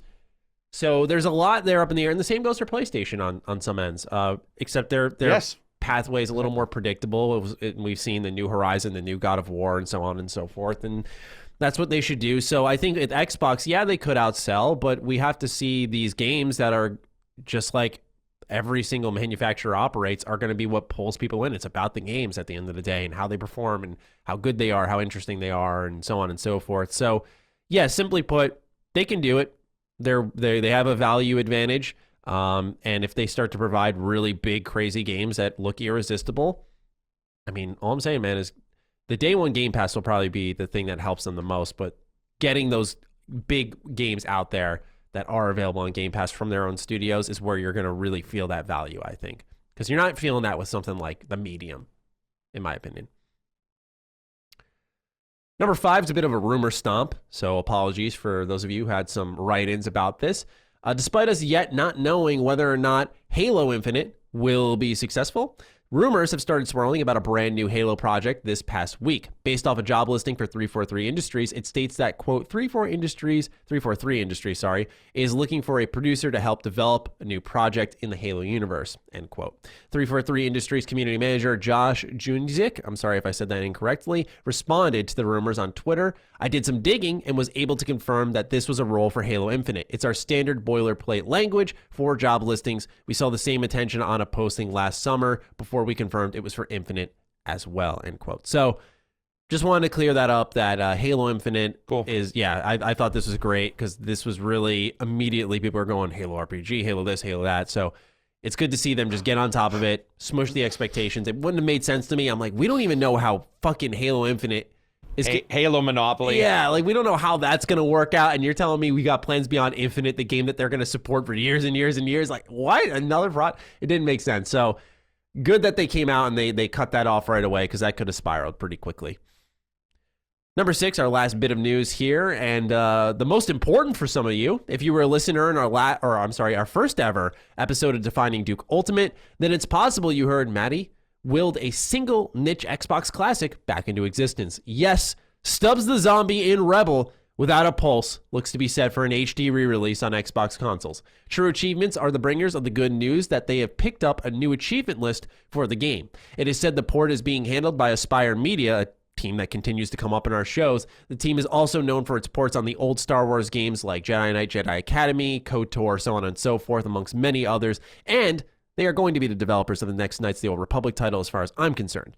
According to a Microsoft Store listing, this game is set to drop on March 16th, boasting 35 brand new achievements to acquire. No price yet available. For those who don't know, Stubbs is an original Xbox exclusive developed by Wide Load Games and is hard to come by these days. Just the disc alone goes for $90 on eBay. A complete box copy featuring the game box manual and disc soars well over that price tag and sits at a cool $150. The game first launched back in 2005 where you'd play as Edward Stubblefield and you're able to create your own army of the undead as you wreak havoc across Punch Bowl, Pennsylvania. Karak, I feel like you're a Stubbs guy. I just look at you and I feel like you enjoyed some Stubbs the Zombie in Rebel without a pulse. Yeah, I actually very much did. This was made in the Halo engine too. Yeah. Can you give me 1 second to read something? Of course. Information. I gotta read it. I gotta read something that was sent to me. By all means. So when it comes to, sorry, I had to pause there. I had to drink. With Stubbs the Zombie, this was a write-in we got for Defining Duke Ultimate. And someone was just like, yo, Matty, you got to talk about Stubbs. And so I looked this up and I think to myself, like, okay, what is this game? And I see it and it's just this wild, wacky zombie game where you can have like a vehicle and you could round up zombies and use them to take out enemies. It was something so different, but it's a niche title, and I think it's great that they're bringing it back. I mean, it's a very selectful audience, but, once again, if Aspire is bringing back Stubbs, if all these games can come back, Karak, what can come back? Say it for me. What else? What do you mean? What you mean? What? As a backwards compatitor, or Jake? What are we talking about? You're completing my thought. I don't know, because we've got most of our games. No. We are missing a particular RPG series from the original Xbox. That is a Star Wars game. What the fuck are you talking about? I'm saying if Stubbs can come back, then KOTOR can come back, yeah? KOTOR already came back. Well, KOTOR has already got the HD remake. This is what happened to me last time where I was confused. You can play KOTOR already in backwards compat. Yes, on Xbox. So what do you... PlayStation, Switch. Karak, I was just trying to bring you for a ride, but it's crashed and burned. Yeah. No, I apologize. It's because... No, you don't have to apologize. It's because the biggest issue with that game, dude, is it already did get its remake. And we talked about this, what was it, on Ham podcast, didn't we? With Dustin? Where you were trying to say that you wanted 2 or whatever. Verbally. Well, it's because to us it's already been done, and so we were trying to figure out what's done and done again. What does that mean? But what you're saying isn't done again as backwards compatible. What you were saying is done again as in now available, like KOTOR on Switch, right? Is that what you're talking about? Okay, yeah, I was honestly just trying to be annoying, but I get what no, I get mission accomplished. The reason why I'm a little confused is because I was reading something that I got recently from some people, and then looking at that and cross-referencing it with Aspire happening to do all the Xbox remaster stuff and a lot of work on Xbox, and I was trying to piece my brain if I had just been sent something that was like a huge leak. So because there's some stuff definitely going on there. So I don't know. Other than Aspire seems to be busy on some unique, busy on some unique works. Like Stubbs is pretty unique. I think you would go out of your way to say Stubbs is a fairly unique game to see anybody remaking or HD remastering, because it didn't sell the world, and so that makes me then guess about other titles that maybe did, which I guess is where you were going with KOTOR too. Yeah, I was trying to be annoying with that, but there are definitely other titles. What's interesting is Aspire actually was the publisher of the game originally, way back when it first came out. So this is something that that can connect there. But yeah, I have no doubt that there has to be more ports coming, because what you're going to start to see is, we talked a little bit about these games maybe getting delayed out of 2021 in the beginning of our show, or games being held back from announcement. And I think you're going to start to see a buy into these safer ports, these resurrecting of old titles, because it's a quick revenue generator that maybe doesn't demand the time, attention, and work of a full AAA title as companies adjust. You talk about moving studios. It's probably tough to work on your big AAA game while you're moving to a new place of work. Whereas something like a port, not to undermine the efforts of someone like Aspire, who does a lot of great ports, but getting your game on other platforms and kind of having that recurrent revenue is probably an attractive option for a lot of these companies. So I imagine we will see more of these, and Stubbs coming back to me speaks that other titles should be on the way. Like maybe a Death Row. That'd be, I wish. Death Row HD. That'd be dope. I just like these games that they just die. That's the thing. Like, I liked Battleborn. I loved Battleborn, man. That shit's just dead and gone. No shot that goes Advent back. Rising was one of my favorite games of all time, and that came in. And it had an incredible story. It just had a weird shooting mechanism that I've never seen repeated either. Lost Odyssey is another one. Yeah, I get it. Lost Odyssey is I saw a Mistwalker announced like a mobile game, and I'm thinking to myself, man, like what I would do for them to just take a crack at a sequel to that series. There's obviously a different financial discussion that occurs that we've never at least I've never been privy to, or and I don't mean privy as in I was there, but I mean where somebody's explained it, because ports cost such a weird, they obviously don't require a huge amount of investment, because you'll hear a port and you'll be like, why is that? For example, Stubbs, why? Like, why? Yeah. There's, I get that it's expensive on eBay, but you know why? It's because it didn't sell very much. It's rare. And so there aren't a lot of them out there. So then you see that and you're like, that's interesting. What does that mean? How does that discussion come up? And is that discussion actually related to some other things that might pop up? So yeah, it reminds me a little bit about us all talking about what was going on with, was it Hangar 13 who did Mafia 3? Oh yeah. Because I remember you, me, and Lone in the Ham one time when we were trying to figure out what they were doing after that, and that they were bouncing tons of ideas off of like who's doing what when, and then looking at what they were doing and going, well, what does that mean for Like these, sometimes it's not what you say, it's what's not being said. You know, it's not what's announced. It's like what's not being announced that might be even more interesting down the road.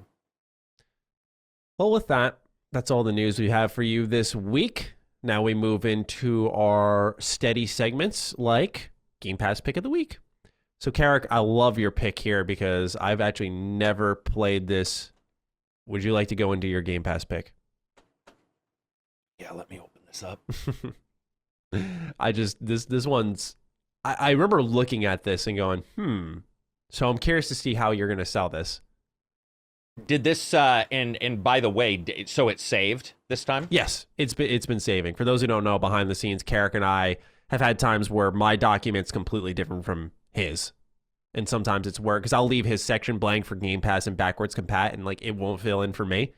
So just a little tech thing going on behind the scenes. But Karak, your pick here is Hunter Call of the Wild. Thank you. I'm trying to scroll down, but Google Chrome is absolutely open and slow. Yeah, so Hunter Call of the Wild, one of my favorite games of all time, probably most popular streams I've ever done on Twitch. I think I had like 4,500 people watching at one time. That's so basically wild. Hunter Call of the... Yeah, it's built by Avalanche, and it's built on their Avalanche graphics engine, which is incredible. And Hunter Call of the Wild is exactly that. It's basically a hunting game with multiple hunting reserves, but a true hunting system with skills and perks. So skills mean... when you first start out the game, you can maybe see the bedding of where an animal bed, and then if you update that skill one more, you might see hoof prints, and then if you update that skill once more, you might be able to guess how old the bed is. Another time might be able to guess how old the hoof prints are, then the next time might show you the direction. And you have all these skills for all these different animals. You have different weapons for how far they shoot. You actually get scored if you overshoot an animal. So for example, if you use a huge, massive gun against a jackrabbit, you obviously don't get scored very well because that's considered overkill. Mm-hmm. And there's fucking camping that goes on, weather effects on your character, sound effects, 3D sound, and we stream the shit out of this. In fact, I think one of the most popular pictures of me is one where I'm full up in camo. Oh yeah, I've seen that. Yeah, getting ready for the, with my fucking ghillie hats on. It's incredible, man, and it's beautiful. That's the thing about this game, is like, it's huge. So every reserve is like an open world. This not maybe Gran Turismo 5, but a massive open world that you can walk from end to end, and it takes forever to do so. And there's multiple ones. Snow, there's fucking New Zealand, Africa. One of the best streams I ever had was Takedown and I, Absy and I, the guy who has gone on the podcast before. He and I got chased by a bear in the middle of the night. And it was one of the scariest moments I've ever had in a game. It was late at night, and I go, "What is that?" And he's like, "What's what?" And then you just hear it busting through the woods, and they can kill you.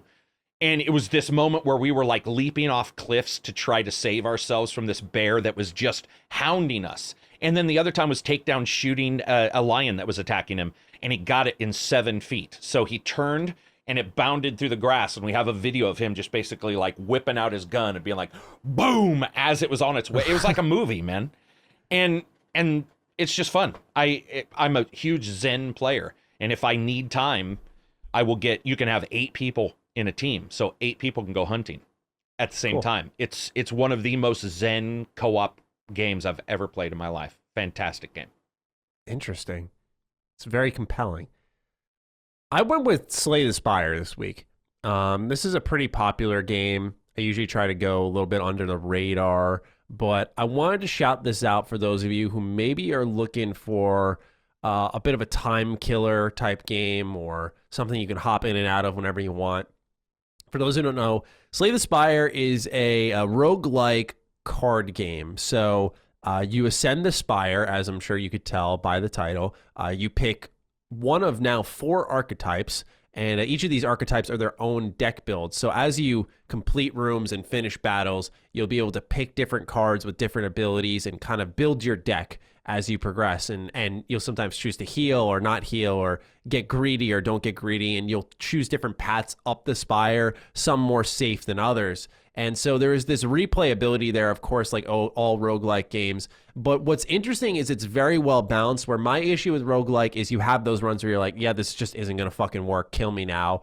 where this game is relatively immune from that. And I think a big reason for that is because of the progression of tiers of upgrades you get. Where you're not going to quite just wipe out a spire, but if you're risky enough, the game will reward you. So let's say you do get a good start early on. Of course, there is some RNG there. If you do get a good start early on and the game has rewarded you properly, taking those dangerous paths aren't like I need absolute god tier builds to do this. You can just be in a good spot and get a little risky with it. So there's a good risk reward system there that I appreciate. The replayability is there, so you can play as someone who's called Silent, and they're basically all about poison, where someone's like ironclad, and it's really about just breaking down the enemy. And so each of them play differently. And there's, like I said, a couple of other builds. There's a mage build. That's one of my favorites.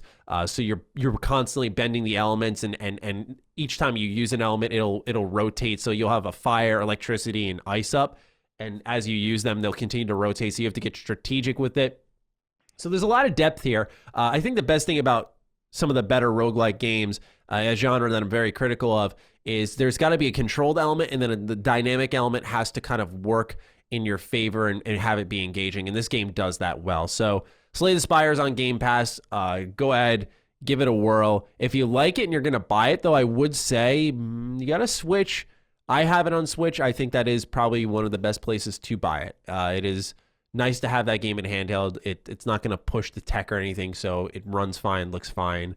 It's a great, like I said, pick up and play game or a time killer. So that is my Game Pass pick of the week. Really like Slay the Spire a lot.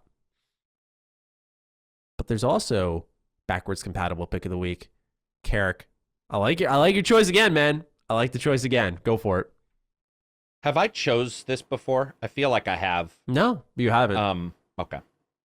So, because this gets asked a lot, like, what game do you like on there? And so I talk about a lot of games repetitively, so I've been trying to get ones that I haven't, but I couldn't remember. So Assassin's Creed Rogue, probably of the original games, I like Syndicate the most, and probably Rogue second most. I wasn't as big of a Black Flag fan as a lot of people. I know a lot of people just thought Black Flag was the shit, and I found it really bloated. What happened with Rogue was, because it was only for the 360 and the PC when it first came out, they had purposely thinned down on the bloat. And so what you get with Rogue is Black Flag without bloat. It's a very odd game.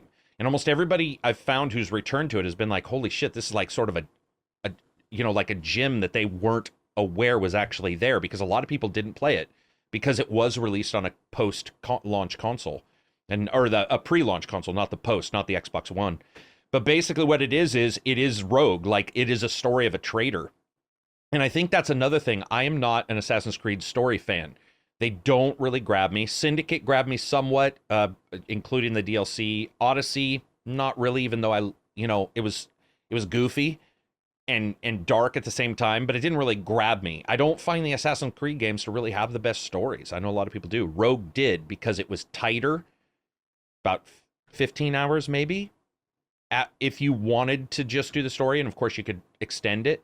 But still had the ships, the boats, all the kind of stuff that you would expect in the bigger Assassin's Creed games. It was just culled down.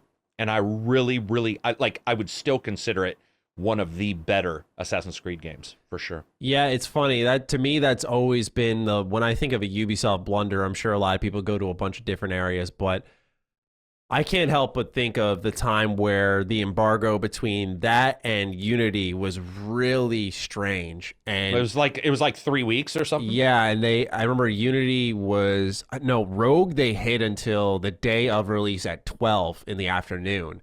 And it was weird because I remember playing and going, this is good. Why do they want to hide this?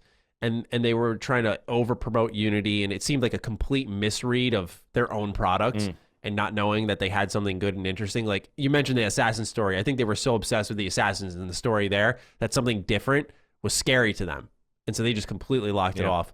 That was the last time they ever did that, but that's what always reminds me of Rogue. I think that game is great. And yeah, the story, because you play as a Templar, it's a lot more interesting because it's not something you really see. It's why you and I talk a lot about in Syndicate. They have this section where you do an assassin's story in World War I. It's a complete it's a side shoot. Yeah, it's just out of the blue in a weird way. And it's amazing. It's so cool. It's amazing. So I really like when AC experiments. I'm a big fan of Valhalla, so I kind of want to go back to that game. So maybe I will. Back to Valhalla? Yeah. I really liked it, I got to say. Not like a replay, but just, do more side content, sit around that map a little bit longer. Remember Takedown on the ham radio with you? Takedown, the guy who likes Yu-Gi-Oh or whatever. Yeah. He no, is that the right one? Yeah, is that Dragon right Ball? One? He it's not a big deal. Dragon Ball. Thank you. He's doing Valhalla, and he was telling me a couple days ago in chat, and it made me like puke in my throat, man. He was like, "Dude, you know what I love to do? I love to go to a new area and then just draw a map with locations and 100% each location, and then go to the next location 100% every spot." And I'm just getting fucking violently. I'm like, "There's no humanly way you play that way." He's like, "Dude, I do." He's like, "I track out. I zoom in so I can see all the spots, the question marks or whatever."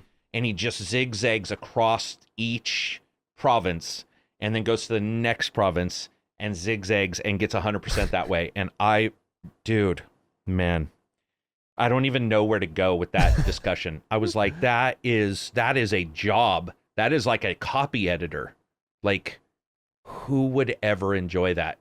But I see. Some people play those games differently, man. I was going to say, at times I do have that completionist itch. Not where I go to a game to go completionist, but I have those days where I am reviewing an Assassin's Creed game or something, and I will have that time where I'll just complete the map. I remember Watch Dogs Legion was it was not bloated at all. That game, I wrapped up the whole map and everything in 25 hours or so.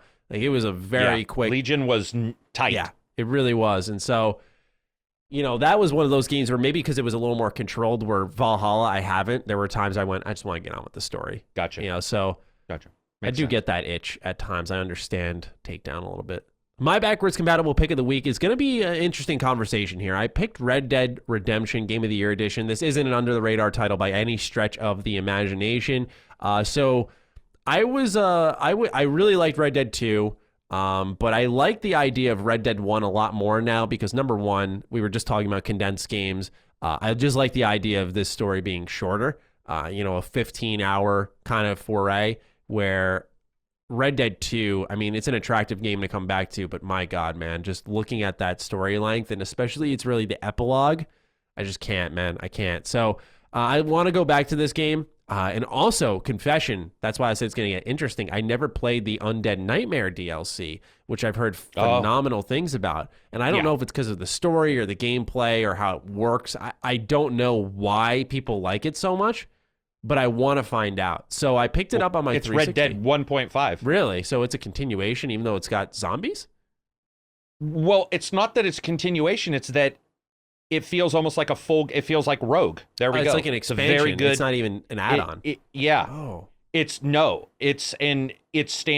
all that, and it's, I didn't even know that. When you play it, it does basically introduce zombies as like this thing, this curse or whatever, but all the characters are there, and so it feels like Lost in the Damned for GTA, if you ever played that, or Ballad of Gay Tony, or again, Rogue, where it's contained, but it's a full thing. Like it is a full, there's no half-assed just because it's about zombies, which a lot of companies would have half-assed that. They would have been like, here's some zombies, play around in our world. That's not what occurs. Interesting. Yeah, I saw it for $15 on eBay and I went for it because I thought to myself, you know what? I've never really played this Undead Nightmare thing. I kind of have a hankering to go back to that world, but I don't want to sit in like 40,000 cutscenes and whatnot. So I just I picked this up, and I think at some point this year it'll be one I return to just to burn through in a weekend or so, and then leave it behind. So that's cool. I didn't know it was really its own thing. I thought it was a add-on, maybe a couple hours, and had a little zombie story. So it's its own. Yeah, it can be. I don't know the exact length if you just do the story, but there's multiple things you can do in that. Yeah. Interesting. Ben Cooper writes in, "Hey dudes, I have a backwards compatible recommendation. The game is Armed and Dangerous. It has mediocre graphics and gameplay, but some of the funniest dry humor cutscenes in a game I've ever experienced. My brother and I still quote that game to this day." I've never heard of this one.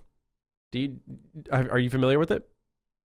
Yeah, I'm familiar. It was a multi-character like shooter, third-person shooter where you could have different characters, and I believe it might be also the game that had the upside-down gun, where it flipped the world upside down, people fell into the sky, and then it flipped it back, and they fell to the ground and died. Might have also had the shark gun, if I remember right. Wow. It had a shark gun where a land shark is what it was called, and it would go under the ground and come up and chomp somebody. I think that's what it was known for as well, if I'm remembering right, because there were 2 or 3 of these games, and I believe that's the one, is that this is more of the cartoony alien Armed and Dangerous, and then there was another one that was Battlefield Bad Company, which a lot of people get them confused just because of their time frame, and the fact that Battlefield Bad Company was a little bit goofier, right, than normal Battlefield games. Sorry. Yeah, I'm looking at it right now. You are right. It is a third-person shooter. Someone's got PC gameplay in 4K of this game, man. It's amazing what emulators can do. And he's running around with what looks like an M1 Garand. Yeah, this looks. Is that a penguin I just saw? A penguin in a turret? I don't know.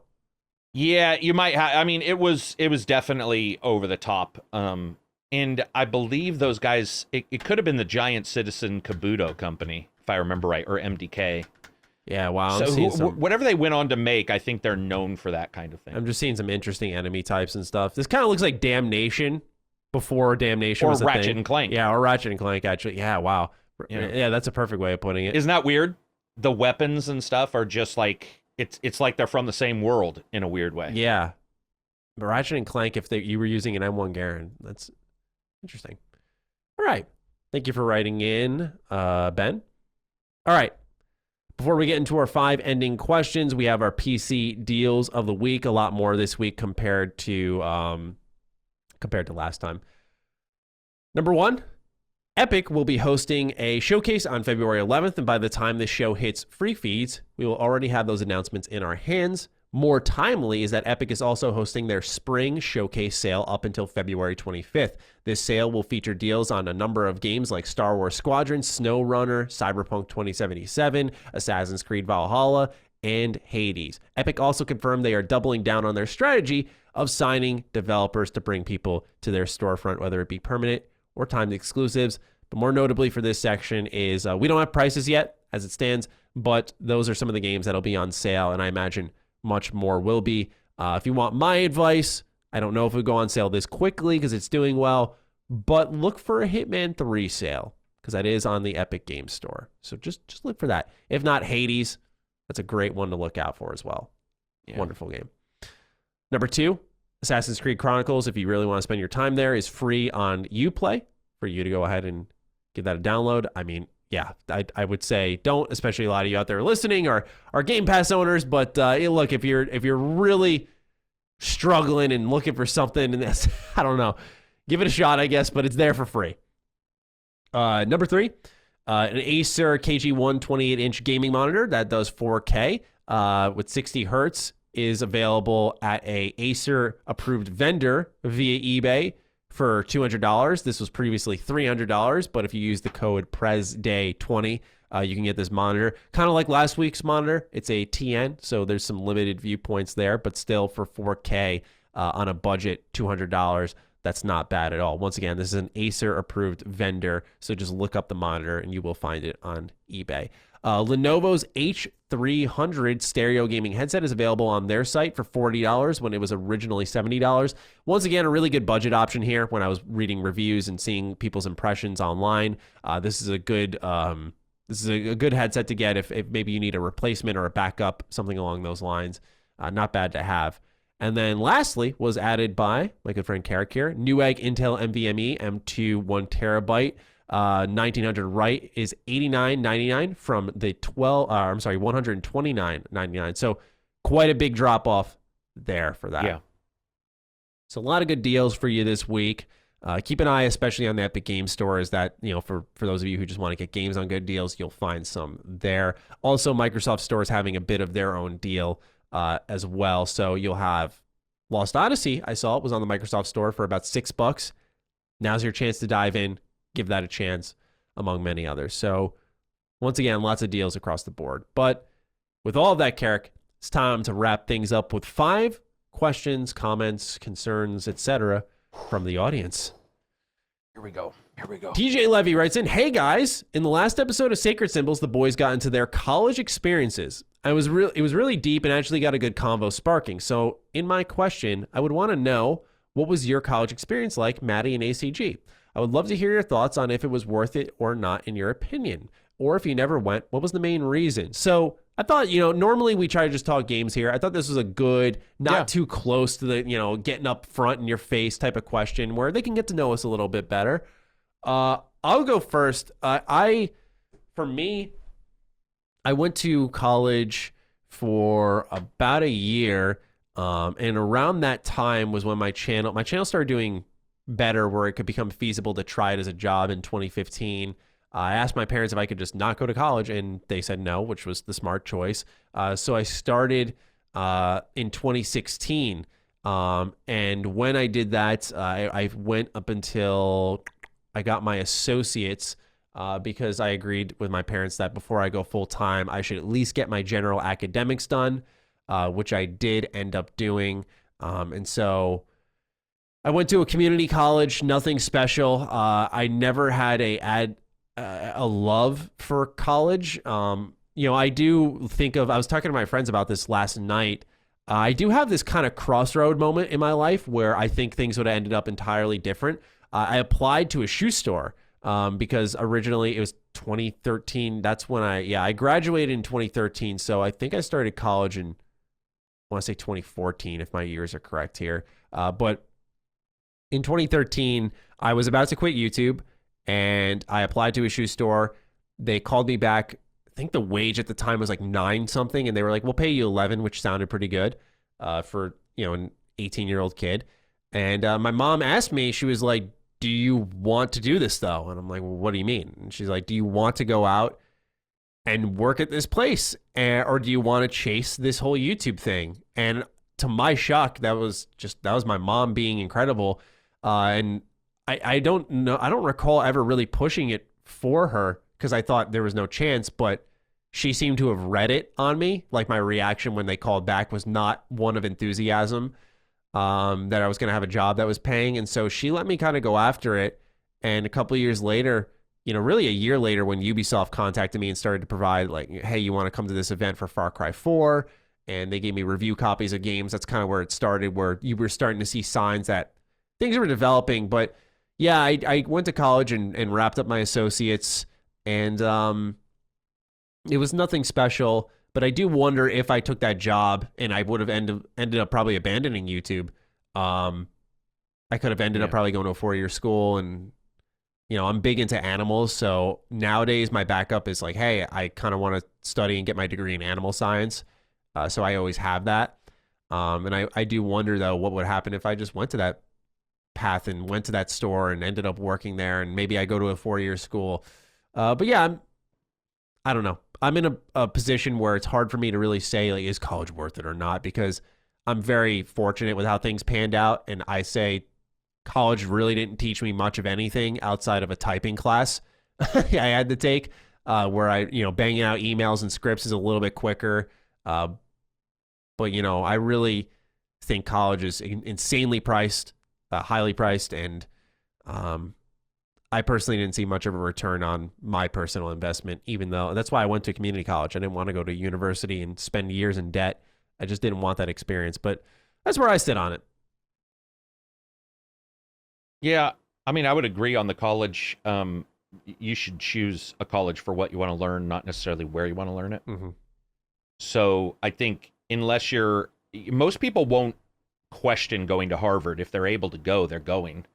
Like, because maybe they have the money to do so. But a lot of people are like, should they question going to college? And I would say you should just look at the degree, because it's strange now. Most places don't care about where you got it. If you have a degree, you have a degree. If you don't, you don't. And you're put into 2 allotments. And I used to hire for those allotments, for college and no college. And I got to tell you, when there was a college, and by the way, we had all PhDs where I worked. Every single person was a PhD other than me, who was a manager, and they didn't care where it was. They did not care where you got your PhD. It was that you did, because what that proves is that you can sit through something like college. So the difference being, one is required, high school, mostly required. Parents usually require it, that kind of thing. Right. And then once you leave college, don't give a fuck. You pay college, And if you don't show up, they're like, thanks, bitch. Yeah. And they'll just walk off with your cash. So what it proved was the ability for you to continue to push through and actually get something. And that was actually more what mattered to the people that I worked with. There's about 200 people there, and I'm pretty sure every person had a PhD. But no, I didn't go. I wanted to go for a little while. I would have written. I wanted to study viruses. I was huge into. I wanted to go to USAMRIID. I wanted to maybe possibly join the military to work on virus. Probably not biological warfare, but more along the lines of studying viruses and stuff. That requires chemistry, a couple other things, which I had thought about doing because I've always been interested in health and those kind of things. I ended up dating somebody who didn't live near me, and I got a job which I thought was temporary, which was Hewlett-Packard, and that was 13 years that I worked there. And by that point, once you start working at a place, I just did really well. I've always done really well at places I work. I've always gone high regardless. So I worked there for 13 years and set up call centers around the world for them, Puerto Rico and Ireland, a couple other places. And then worked at a nonprofit for Scholastic for education and AP courses, which was, let me tell you, that was weird. Going from like an operational place, HP, where people are operational, things are in their hands. You got some PhDs, but they're like, here's a wafer, and here's how we make a computer chip, right? And then you go to a nonprofit for AP, and everybody's off in their own fucking fantasy world. Nobody has any common sense, but they're all schooled to the nines. If you asked them to write a paper, it would be the most incredibly written paper in the world, and I would type an email to them and just feel like an idiot. No matter how well I did, it was 10,000 degrees less than theirs. Like they, fucking hanging, like they knew how to end sentences perfectly. It was crazy. Right. But they could not get a dishwasher to work. Save their life. They would blow a fuse because they would plug 85 things in. They couldn't figure out how anything normal in the real world worked. So I would say for everybody, there's an operational kind of life you can get where you have work experience, which is huge. And that's what helped me. But everybody I know went to college other than me. Mm-hmm. Everybody. And they're very happy too. Some have debt, some don't. But I think the thing about college is we bitch about the debt, but we know we're going into the debt. Yeah. What I would say is be intelligent now and know what debt, like Matty was saying, do you go to, a local college versus, or an online college versus fucking U of O or some fucking Maine or something. Mm-hmm. It's like, think. So it just all depends. I think some people just don't work in college and other people are just prim and proper for college. And that's how individuality works. Yeah. I'm okay with that. I'm okay with some people just being better at those things than I am. Absolutely. And most people are. I wouldn't be able to stand it for very long in college. I would have probably fucked up. Yeah, I mean, for me, it was just I had those bursts. I remember I was like a capable student who usually sat in the B's because I'll be real, like I would just play this game instead. Like I would just do that. I'll make this video instead and just fuck it. I'll just not hand in my homework.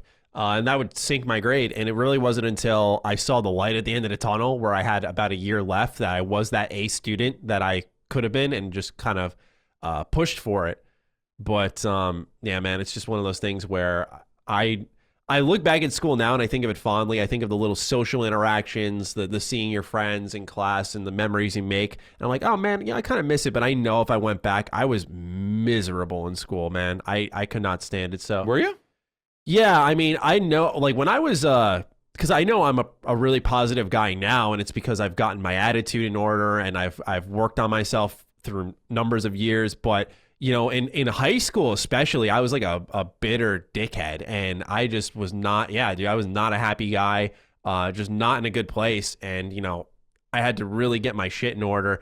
And so in college, it was better for sure because I had that freedom of that schedule. But I had that itching kind of, I want to be done and move on to this thing I really believe in. Because I do remember now, I was in college in 2016 because that was like pre-fall or post-Fallout 4. And that was when, DLC was dropping in E3. We went to E3 and that's where I met Lone. And so, there was a lot there that I felt I had potential and I felt like I was wasting it in college. So it was that anxiety more so. But yeah, like in high school, man, yeah, just not good. Dude, and see the social stuff. I aced the last 4 years. I got straight A's. I didn't find school difficult. Socially, I was fine. I was bigger, so I didn't get teased or bullied. And I'm pretty fast with my comebacks. So like I wasn't, I didn't get messed with, and I had I had a fairly enjoyable, 4 years, and I saw people have it rough for sure. I also got to express myself in like my hobbies, whether it be D&D or airsoft or all those kind of things without getting shit. Nobody was gonna be like, hey, Jeremy's playing D&D, because I'd be like, dude, I'm a fucking punch in the dick. Like, I was a dick too. Like, as you can tell, nothing's changed, by the way. One of my friends was like, dude, you are the same. Not that that's bad. They're just like, you talk the same. You're like, you're still as aggressive or as antagonistic, even though it's joking. It's all joking. Like, well, more joking now. But I think what people don't realize is, especially when you get out, that difference between college and high school, I mentioned it is huge when you choose to go, or you can choose not to go, versus that high school. And people don't understand. They come out of the rigmarole of being forced to go daily by their parents or by the system, and then they get out and go to college. And that's why you get a lot of people stuck as high school days too, where the social interactions of the scholastic jock, who's like the running back, and then he graduates and doesn't know what to do, and he's a drug user, like within a couple years. And the reason why is because socially, all that stuff was controlled for them. And then when you get out in the real world, none of that shit's controlled for them. And they're frankly quite weak people, where they're like, if it's not controlled, they go off. They just can't seem to figure out their lives. What I would tell people is, if you are in school or you feel like you're going that way, you might be a person who's better in school, where you might actually be better in a rigmarole or a job. Because I know some people who might want to do YouTube, and I can tell when I look at them, I'm like, this person would not work at YouTube. They would not be able to do it. Right. They would fall apart. They would be lazy, or they don't have a schedule yet. Sometimes you have to work a couple years too, and understand how bad it is, because that's another thing. I don't know what other people think. One of the reasons why I work hard, and one of the reasons why I do what I do, is because I know how bad it can be when somebody else controls everything. Yeah, and it's interesting. When you remember that, you will never take it for granted. Like, there's been times where you and I have bitched a little, and I'll be like, dude, you can't do that. Because remember when you didn't even have a choice. Like, it's a big deal. For me, that was school, right? And I've worked jobs, but not like I have a boss. I check in, I clock in, clock out. I did landscaping, so even that was sort of like a freelancing style of working, but I still had to be there at a certain time and do something by a certain time. So there was work there, but it wasn't, so I go off of what I've heard from friends and what I've seen friends go through. And to me, school is that reference point of, do I want to really go back to that, Yeah, right. Yeah. Anyway, high school was just not good for me, but college was better. Man, you're like, every friend I know had a bad high school. Well, here's the thing. For me, where did you go to school? In New York, where you live? Yeah. Right now? Yeah. Or? Yeah. Well, here's the thing. Here's what happened. A lot of it was honestly, if I can cut deep a little bit, it was really rooted in loneliness. So I was just like a really bitter guy. Like, I was just pissed a lot, man, until my daddy's a counselor. He kind of helped me in my, 18 years old. He helped me start to clean up my act. And I started to get on the right path. And then, when I was in my early 20s, I started to do therapy a little bit, where I feel I've really straightened my shit out. I was just, like I said, I was just very much like angry pretty often, which I'm sure for a lot of people out there, it's hard to imagine. But yeah, I would just be constantly like irritated and just pissed off. And so, yeah, a lot of that was rooted in loneliness, because, I would get teased for my hair and shit in high school, and I'd get a lot of shit. I had friends though, and a lot of people did respect me just because I did YouTube even back then. But there was a degree of probably just anger at that too. And so I didn't have like a ruthless high school experience, but I definitely like had a bad attitude. Like, I look back and I'm very happy at how I've changed as a person. I think it's a good sign of what growth as a human is, really. You know what bothers me too? Is fucking, you say you go to counseling, you'll have people be like, I don't need a counselor, blah, blah, blah. Oh, I've heard that so many times. It's so weird. Man. I don't get it. Because a lot of my friends can handle me telling them something, but if I said, hey, go listen to Tony Robbins or Tony Robbins, the motivational speaker, they'd be like, I don't need a motion. And I'll be like, bitch, You just asked me to motivate you. You do. The thing is those titles bother people. My wife's is a psychologist. She even says it. She's like, people are bothered by the title. Yeah. You could call it dog walking. People would have no fucking problem. None. You could be like, we're going dog walking, but she's really just going to counsel them the entire time. No problems. But the moment you mention that, people tag that as a weakness. They're like, counseling. Now, I get it. I get it, because when I hear it even, I'm like, eh. But at the same time, most of the time, counseling is indeed talking with somebody who would be just like your friend, except they know how to steer you right, where your friend can steer you pretty fucking wrong. Because we've all had that one friend who's like, you're feeling bad? They're like, let's go shoot up. And you're like, whoa, that's not it. That's not good advice. Or let's go bang somebody. You're like, dude, what? Where a counselor will hear those same things and then steer you with the correct advice. It does bother me when people people say, I don't want to go to a personal trainer. Do you want to come lift with me? And I'll be like, bitch, I'll be a personal trainer and I'll be harder on you than that person would ever be. And they're like, that's okay, because you're not named a personal trainer. And you're like, dude, what thinking is that? What kind of, would you go to the fucking guy on the street to get an appendix taken out? Or would you go to a fucking doctor? You'd go to the doctor. You wouldn't go to the fucking medicine man. But when it comes to brain stuff, people are notoriously blocked off when it comes to getting emotional shit fixed. It bothers me. Yeah, man. I mean, sorry. No, there's nothing to apologize for. Yeah, because my dad really, he started to pick up on it. And he was like, look, we need to start working on this. He helped me out a lot. He got me on the road. But the thing is that I recognized, I said, well, look, once I kind of had my head cleared of that shit, we decided therapy would, I decided with my parents therapy would be great, because it's a good plan. It's not only that, but I said to them, I want a blank slate, because I feel like sometimes you're my parents, you have my best interest in mind, but you know everything about me from top to bottom. Right. So a therapist, I can just be like, here's what happened, or here's how I'm feeling. I have bad anxiety, and just from top to bottom, they can just kind of give me their perspective. And it's like, well, this is someone who doesn't know my friends, doesn't know anything about anyone. They just barely know me. And they're just going to give me a very objective look. And that's the value. They're paid to have if it's a parent, they can sometimes make a choice based on them too. But a therapist is based on just you. Like they're trying to improve you, and not necessarily at the expense of everybody else, but you first. Yeah. Where even if it's the best family member in the world, they may go, well, I don't want Matty to get better because maybe he'll move out and we won't get the money for rent or whatever. Those things do pop up in people's brains. It's possible. It is. So I'm glad you went. I'm glad, because if you were the cynical, I'd probably still be your friend. But if you were the cynical, bitchy Matty, I don't know if it would even be the same. I don't even know if your channel name would still be Mr. Matty, because that wouldn't even fit you. It'd have to be like Mr. Manic Matty or Mad Matty Plays. Yeah, dude, exactly. It's a world of a difference, I'll tell you what. Yeah. Next write-in is from Roy Keane. Roy, I'm gonna apologize to you. Write in next week, because I accidentally overlapped your question with one of our intro ones, because he asked about what IP do you think should make a comeback. We kind of answered this last week. We answered this definitely at the beginning of the show with a game we wanted to see added in. So Roy, if you wouldn't mind just writing in again next week, I apologize. We'll make sure you get on the show. But I did mess up and overlap questions here, which I try not to do. Joey Hornreich writes in, hi, my lads. Hope you two are well this week. I've discovered and have been playing some online Monopoly Plus with friends in my Xbox party chat over the weekend, and I actually had a blast. This got me thinking, what other great virtual board games are there to play on Xbox? And if you guys ever got the opportunity to try out such games. P.S. Fuck the curse coin jar. Let's hear it all unfiltered, boys. Love you all. Keep killing it. Thank you, Joey.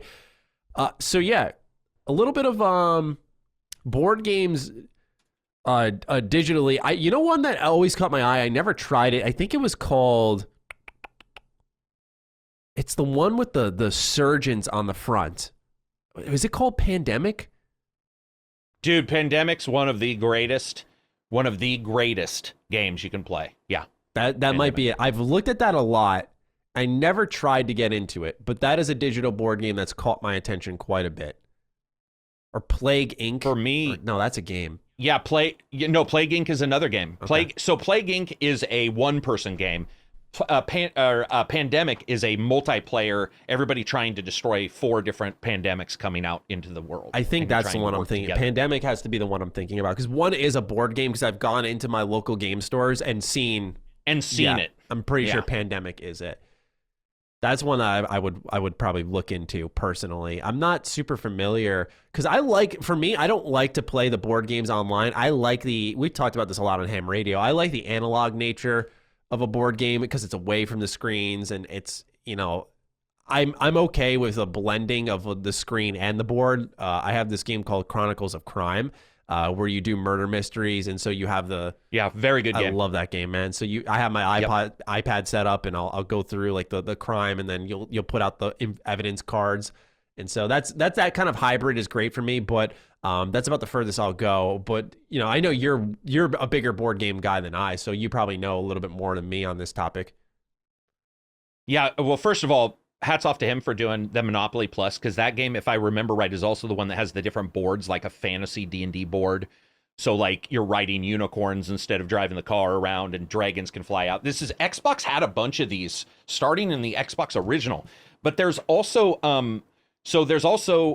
digital poker games. I'll get to actual board games in a second, but I want to say there's a lot of games now that are like Providence Poker, which is free, where you can get an avatar and suit them up and get special maneuvers you can do, like playing with the coins in your hand while you're at the table and trying to bet against people and shaking your hands like you're losing your cool. There's all kinds of skill-based games like that, but Talisman is good. Talisman's a D&D based one from Games Workshop. So Talisman is out there. And then Concept Saga. he ended up breathing the water wrong. You can tell. Sorry. Concept Saga was originally a PlayStation and 360 game. And it is unfortunate not backwards compatible, but it is one of the best board/card digital games I've ever played. And I still have my 360 up only for that game. And you can invite friends over and say, let's play Concept Saga. Basically, your avatar is going around a Monopoly board that isn't just square. And as you play, every place you land is a color, blue for water, that kind of thing. And you put monsters down that you gather cards, and you put a monster down, and the monster becomes a 3D monster on the board now. So when somebody lands there, they have to use their monsters and their hand to fight him. And if they don't, they get their hit points taken away until they're dead. Fantastic game. So again, Talisman, that, Pandemic, there's a Risk something, Maximum Risk. Maximum Risk. It is a faster version of Risk just for Xbox and PC, I believe. And that game is also fantastic. So those are the ones I know of. Yeah, I'm looking online. There's a couple more that I was thinking of. There's Yu-Gi-Oh! Legacy of the Duelist, which I think you can play. Legacy of the Duelist. Yeah, you can play that online. I'm looking now. I guess they added this in, or I must have missed it when I owned the game. It's part of the reason I got rid of it. I might pick that back up. But that has all of the Yu-Gi-Oh sets, like all of them, and you can just play the card game straight up. So you got like, instead of buying sets of cards, you have 10,000 plus Yu-Gi-Oh cards and sets to sift through. There's also a really underrated one is Dragon Ball Z Kakarot added in this thing called Card Battle. And it's literally Yu-Gi-Oh, but Dragon Ball. Yeah. It's phenomenal. Sadly, you have to own Kakarot to get into it. They need to just make a free app for it.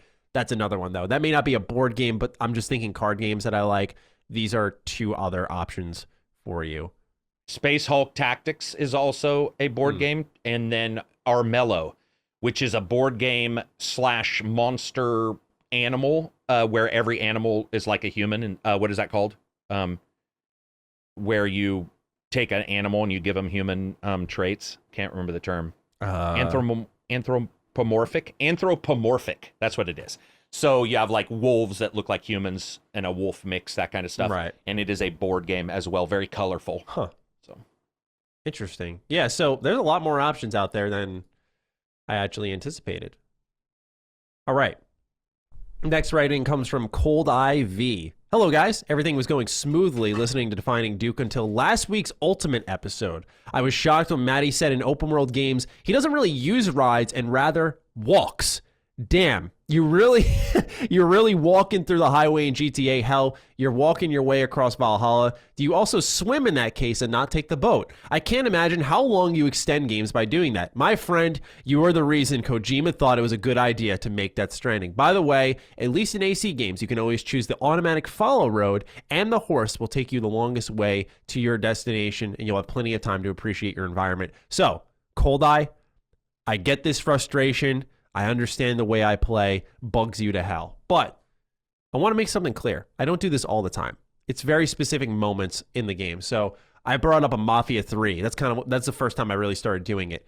Like if I see something that's 500 meters away and I can call my car, wait for the car to come in, get in it and drive 2 feet, I'd rather just walk because then you can take in the sights and you can observe the environment some more. Like I felt it's more efficient use of my time that way. Maybe not lengthwise, but in the terms of seeing more of the game, seeing the world. If I'm just, in my opinion as a reviewer, if I'm just zipping by everything, where's the moment I can say in an open world game, for example, what the life is like there? If I'm just going objective, like I'm just all over the place, I think there's something there that's being, in my opinion, missed. That's not how everyone has to play it. But yeah, like when it comes to a boat, that's a good counterpoint. I will say, I absolutely do take the boat always. There's no swimming in my home here. So just wanted to quickly confront that. I mean, I have walking the walk videos on purpose because of that. I walk everywhere. Dude, hell yeah. And I will swim. I've swam in Valhalla multiple times. I swam the fuck around in Odyssey. I probably did 10,000 billion miles in Odyssey. Mm. Like, because I'm always of the opinion, what if you go out into the ocean and there's some hidden treasure out there? And the idea of, like, fast travel revolts me. Dragon's Dogma had a fast travel I liked where you had to put a item down, port stones, and you could go to the counterfeit guy and he'd make fake ones, which people didn't know, but you could actually get more by going to the counterfeiter and he would fake the port stone. Dude, Dragon's Dogma legit shows why travel matters. And GTA 6 he's talking about, or 5, dude, I walk everywhere. I have walked on every trail, mountain biked on almost all of them. Yeah, that's a game where you gotta walk. I love. Yeah, but I mean, that's the best part. Wildlands, Blandlands, as we've called it. Even though Blandlands is not the greatest game in the world, it's world. I actually like Ghost Recon Wildlands world very much. And I just recently played with Abzy, and we barely drove. We walked everywhere. It'd be like, because we were just like, we're humping it, man. Because you don't know what's going to happen. Yeah. How are the animals going to react? How are the people going to react? Where do the enemies come from? Far Cry, a little less so because it's got some issues with its aggro system in the most recent one. But dude, I'm fully with you, if not even probably a little bit more belligerent, because I just almost rarely fast travel unless I have to. If it's for a review, I will certainly do both because you want to say, does fast travel load quick? Does walking work? Yeah. But if I'm by myself, fuck that. I'm walking, man. Yeah. And I do think the horse thing rocks.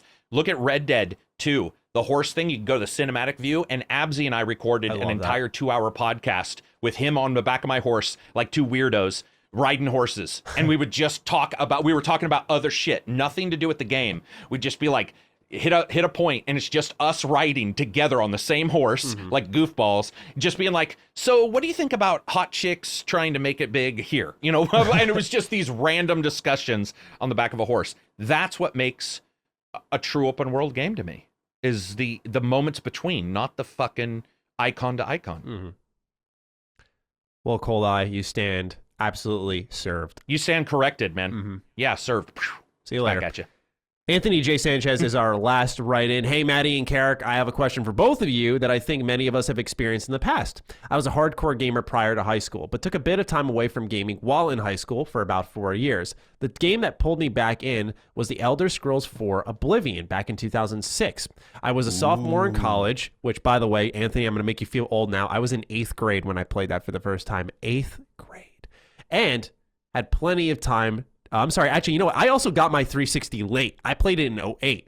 So to make you feel a little more old there. And plenty of downtime to sink into an open world RPG.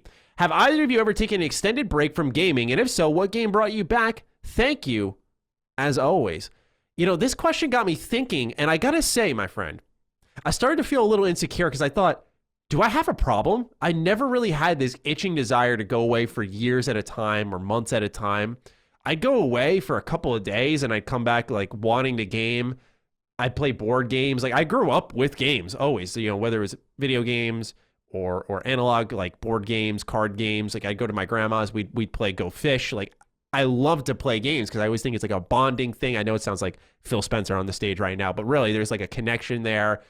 There's that happiness. Those memories are built there. So I've never wanted this extensive multi-year break from games, but I saw this and I've heard so many other people talk about needing a break, but I feel like we're so lucky to do what we do. Like, why would I want this break from a fun thing. You know, do I want to break it up? Yeah, read a book, go out, smell the roses, that type of shit for sure. But I don't know. I've never had this before, if I'm honest. Nah, I would say in my most promiscuous days where I was dating a lot and like social with a large group of people. Yeah, you'd fold your arms and even go, then, games suck. Who does that? No, even then I was really belligerent about liking games, very belligerent. Like I would be like if there was a girl or something I was talking to and I was like, you want to do something? I'd be like, bitch, I'm playing The Sims, man. Like can't do stuff. I'm not lying. My first fiance of many, can't say that I haven't had a small number, but my first fiance of many, she came over and I was playing Baldur's Gate 1 and I was legit pissed she came over because I was like, dude, I'm playing Baldur's Gate 1 and she liked me and I didn't know if I liked her and I was fucking too busy playing this game. She comes over and she's like, hey, you want to go out and do stuff? And I'm not rude to people who invite or who come over, but I also want to invite you to come over to my house. Oh, she just showed up? If somebody up? just stops by, I want to karate chop them. Yeah, no, I wouldn't karate chop a chick. My friends do that all She the came time. over. Oh, dude. It's like, go the I'm fuck telling away. you, like, it's like, I don't want to hang out with you now. Cadiz, Absy, they all know. They're like, dude, just don't even attempt to go over to his house because you just won't even get an answer anymore. Like, it just won't happen. He won't even come to the door. But I was playing Baldur's Gate, man, and I remember making this decision in my head. I was like, Baldur's Gate, and she was great. Or hang out, and I was like, but I set time aside to play this game, right? Dude, like that's so and it was funny. And I made the decision. I was like, and I loved her, man. It was like a great time. We had a long relationship. It was well worth it. But at the same time, even that, which I would consider for a lot of dudes the strongest pull away from games, would be a relationship. 100%. Yeah. Even that would not. In fact, I introduced her to games. I was like, it's a part of me. D&D. Airsoft, martial arts, and video games. And it's like, I'm not one of the people who's like, I want to have huge differences with my wife or significant other. I'm like, you can have some, but I also want to have some, at minimum, agreements that I'll do it. And at maximum, you liking it as well. Would be nice, at least for some. And if that doesn't happen, there's no way I would stick with that person. I would just be like, it doesn't work. Yeah, you need something to click with. Yeah, it's funny. You were bringing that up with a past fiance. It reminds me of, I remember Overwatch was a game I played like every night. And I got an invite to hang out with this girl when I was single. And I was just like, Overwatch with the boys is the play tonight. Yeah, right. It's just like, well, no. and it's because it's your plan, right? Yeah, and it's exactly. bonding yeah, too. we made a plan. Yeah. Yeah. I mean, it's and again, I think that's healthy. It may sound unhealthy, but I don't think it is. I think what's healthy is understanding whatever hobby you have, people need to know, that it might be important to you. And video games for the years have been nerdy. And luckily I haven't been hit with that, but I know a lot of friends who have, where they hit it a little bit. And I'm like, dude, man, if you're hiding that, it's not, you're not getting to celebrate. It's almost like, I don't want to compare the two, but it's the same wordage. But if somebody has a different sexuality than they're portraying, it's my belief is, dude, or chick, you should be able to be you, man. Like, we live in a world where at the very fucking minimum, you should be able to be yourself, like what you like and dislike what you dislike. And the world loves to tell you you can't. And I find that dude. inherently just terrible that people want to tell you can't. It frustrates me to no end. Yeah. Life's too short for that shit. I agree. And it's always about, if you're like, because there's, I think social media has really just diluted a lot of nuance in conversations. So people like it when you pick a side. And so I mean, all of my conversations are, here's what I think. Here's where I stand. Here's some facts supporting it. Here's the devil's advocate. And it's like that constant swing. Like, you're just right here in that neutral zone. And a lot of people don't like that. A lot of people just have a big problem that you're not saying it's this, or it's that. It's like, nope. Yeah, and then when you do, I think they can't, like, I know for me, I'll be all, yeah, blah, blah, blah. And sometimes I'll say, but it's okay if you feel the otherwise. And then sometimes I'll be like, and I don't think you should feel the otherwise. But I've noticed I get a lot of hate if I'm okay with other people doing, like, when I say I liked an Assassin's Creed game and somebody else is mad about it. If I say, I get it, they don't want me to, get it. They want me to hate it with them. And I'm like, I'll hate real shit. Cyberpunk. I'll hate war. Well, or Cyberpunk, but I mean, I'll hate real stuff. Right. Like, and I think that's also an age thing, Matty. We talked about this prior to the podcast. as you get older, you get experiences to where I'm going to tell you guys, if you think losing a game of Overwatch is enough for you to flip a table, wait until your significant other has a horrible, thing happen in their life or whatever. And you start as you get older accruing these things that make you look at everything else and go, yeah, okay, I get it. Like, it's probably not as big of a deal as I thought. And I was young. I used to think shit was a big deal, man. Yeah. And then you grow up and you're like, not so much. Yeah, I mean, not to wrap it into Mass Effect, but I mean, I just can't help but think of like the needed perspective of is just like Miranda's one ass angle being changed, and I don't know, man. That's a whole I had somebody telling me I had somebody tell me just going off last night it was censorship, and I'm like, first of all, you need to understand what censorship is. Dude, yeah. Second of all, if that's true, then technically any theatrical version of a movie or director cut version of a movie would be censored because it would be different shots depending on this director has chosen to change that shot, which admittedly he's not changing the other stuff that's going on. So that shot just doesn't work. And it's like, admittedly, they probably shouldn't have said anything, admittedly. Yeah, I agree. But, you get some people freaking, and this person was like, I'm not buying Mass Effect because they took out the ass shot. And I was like, if that is the hill that you choose to stand on, in real life, you will be immolated by the first actual problem you experience. You will be destroyed. Your entire life will shatter because you will think what you just talked about actually matters. And when something that matters comes up to you, you will be ill prepared to handle anything even remotely close to something that is actually impactful in your life, if that's what you're standing on. Especially if you can't understand both sides. If you don't understand both sides of an argument and that's your bitch, you're going to be destroyed the first time somebody with knowledge comes into an argument with you.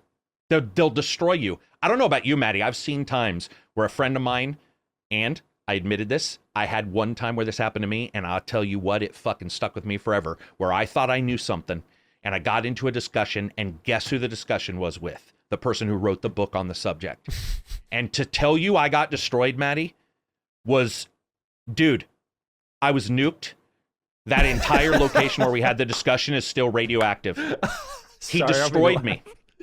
No, that's all right. Because to me, it was the biggest growth experience of my life to think I knew something, and I knew some things, but I didn't know both sides, which is what you need to know in a debate class or anything like that. Yep. And I was talking, and this fucker sat down, and they were like, well, guess what? I wrote that. And it was a solid 25 minutes of this person removing my skin from my body with facts and knowledge and science. And me, I sat there. I was like, I'm not going to leave. I'll sit here. And I argued my piece, and he destroyed me. And when I left, I was like, you're shattered. But at the same time, I was like, that's exactly what needs to happen to every single person. They need to have something that they put their moment of awakening on. Oh, dude, I'm telling you. Thank God it happened when I was young, but it's pretty raw. It's pretty raw, and that's it the thing. needs You to make your happen to a lot mistakes of when you're people. young. You learn, and I mean, I made my mistakes when I told you I was a bitter fucking kid. You make your mistakes, and and you when you're gonna bring impact to the world, I think you can clean up your act, and that's what a lot of people do. So right. Good on both of us. When we're young, we also have a problem with blaming people when they're young, which bothers me a little bit. Like somebody is like, I've had friends who were very sexist when they were young, and said horrible things that I remember, and I'm sure I did. Luckily, social media wasn't around to record every moment of everybody's lives and what they said, or to bully people on cell phones and Facebook. But I also look at a 17-year-old and I hear some of the stuff they say, and I'm like, yeah, I don't necessarily, 20 years later, I'm not going to be like, how dare you? Shit changes, people change. For sure. People adjust. All right, well, a really strong finale, I'd say, to episode 6 of Defining Duke. We hope all of you enjoyed a little bit of a personal chatter there at the end. I think a lot of people will enjoy that.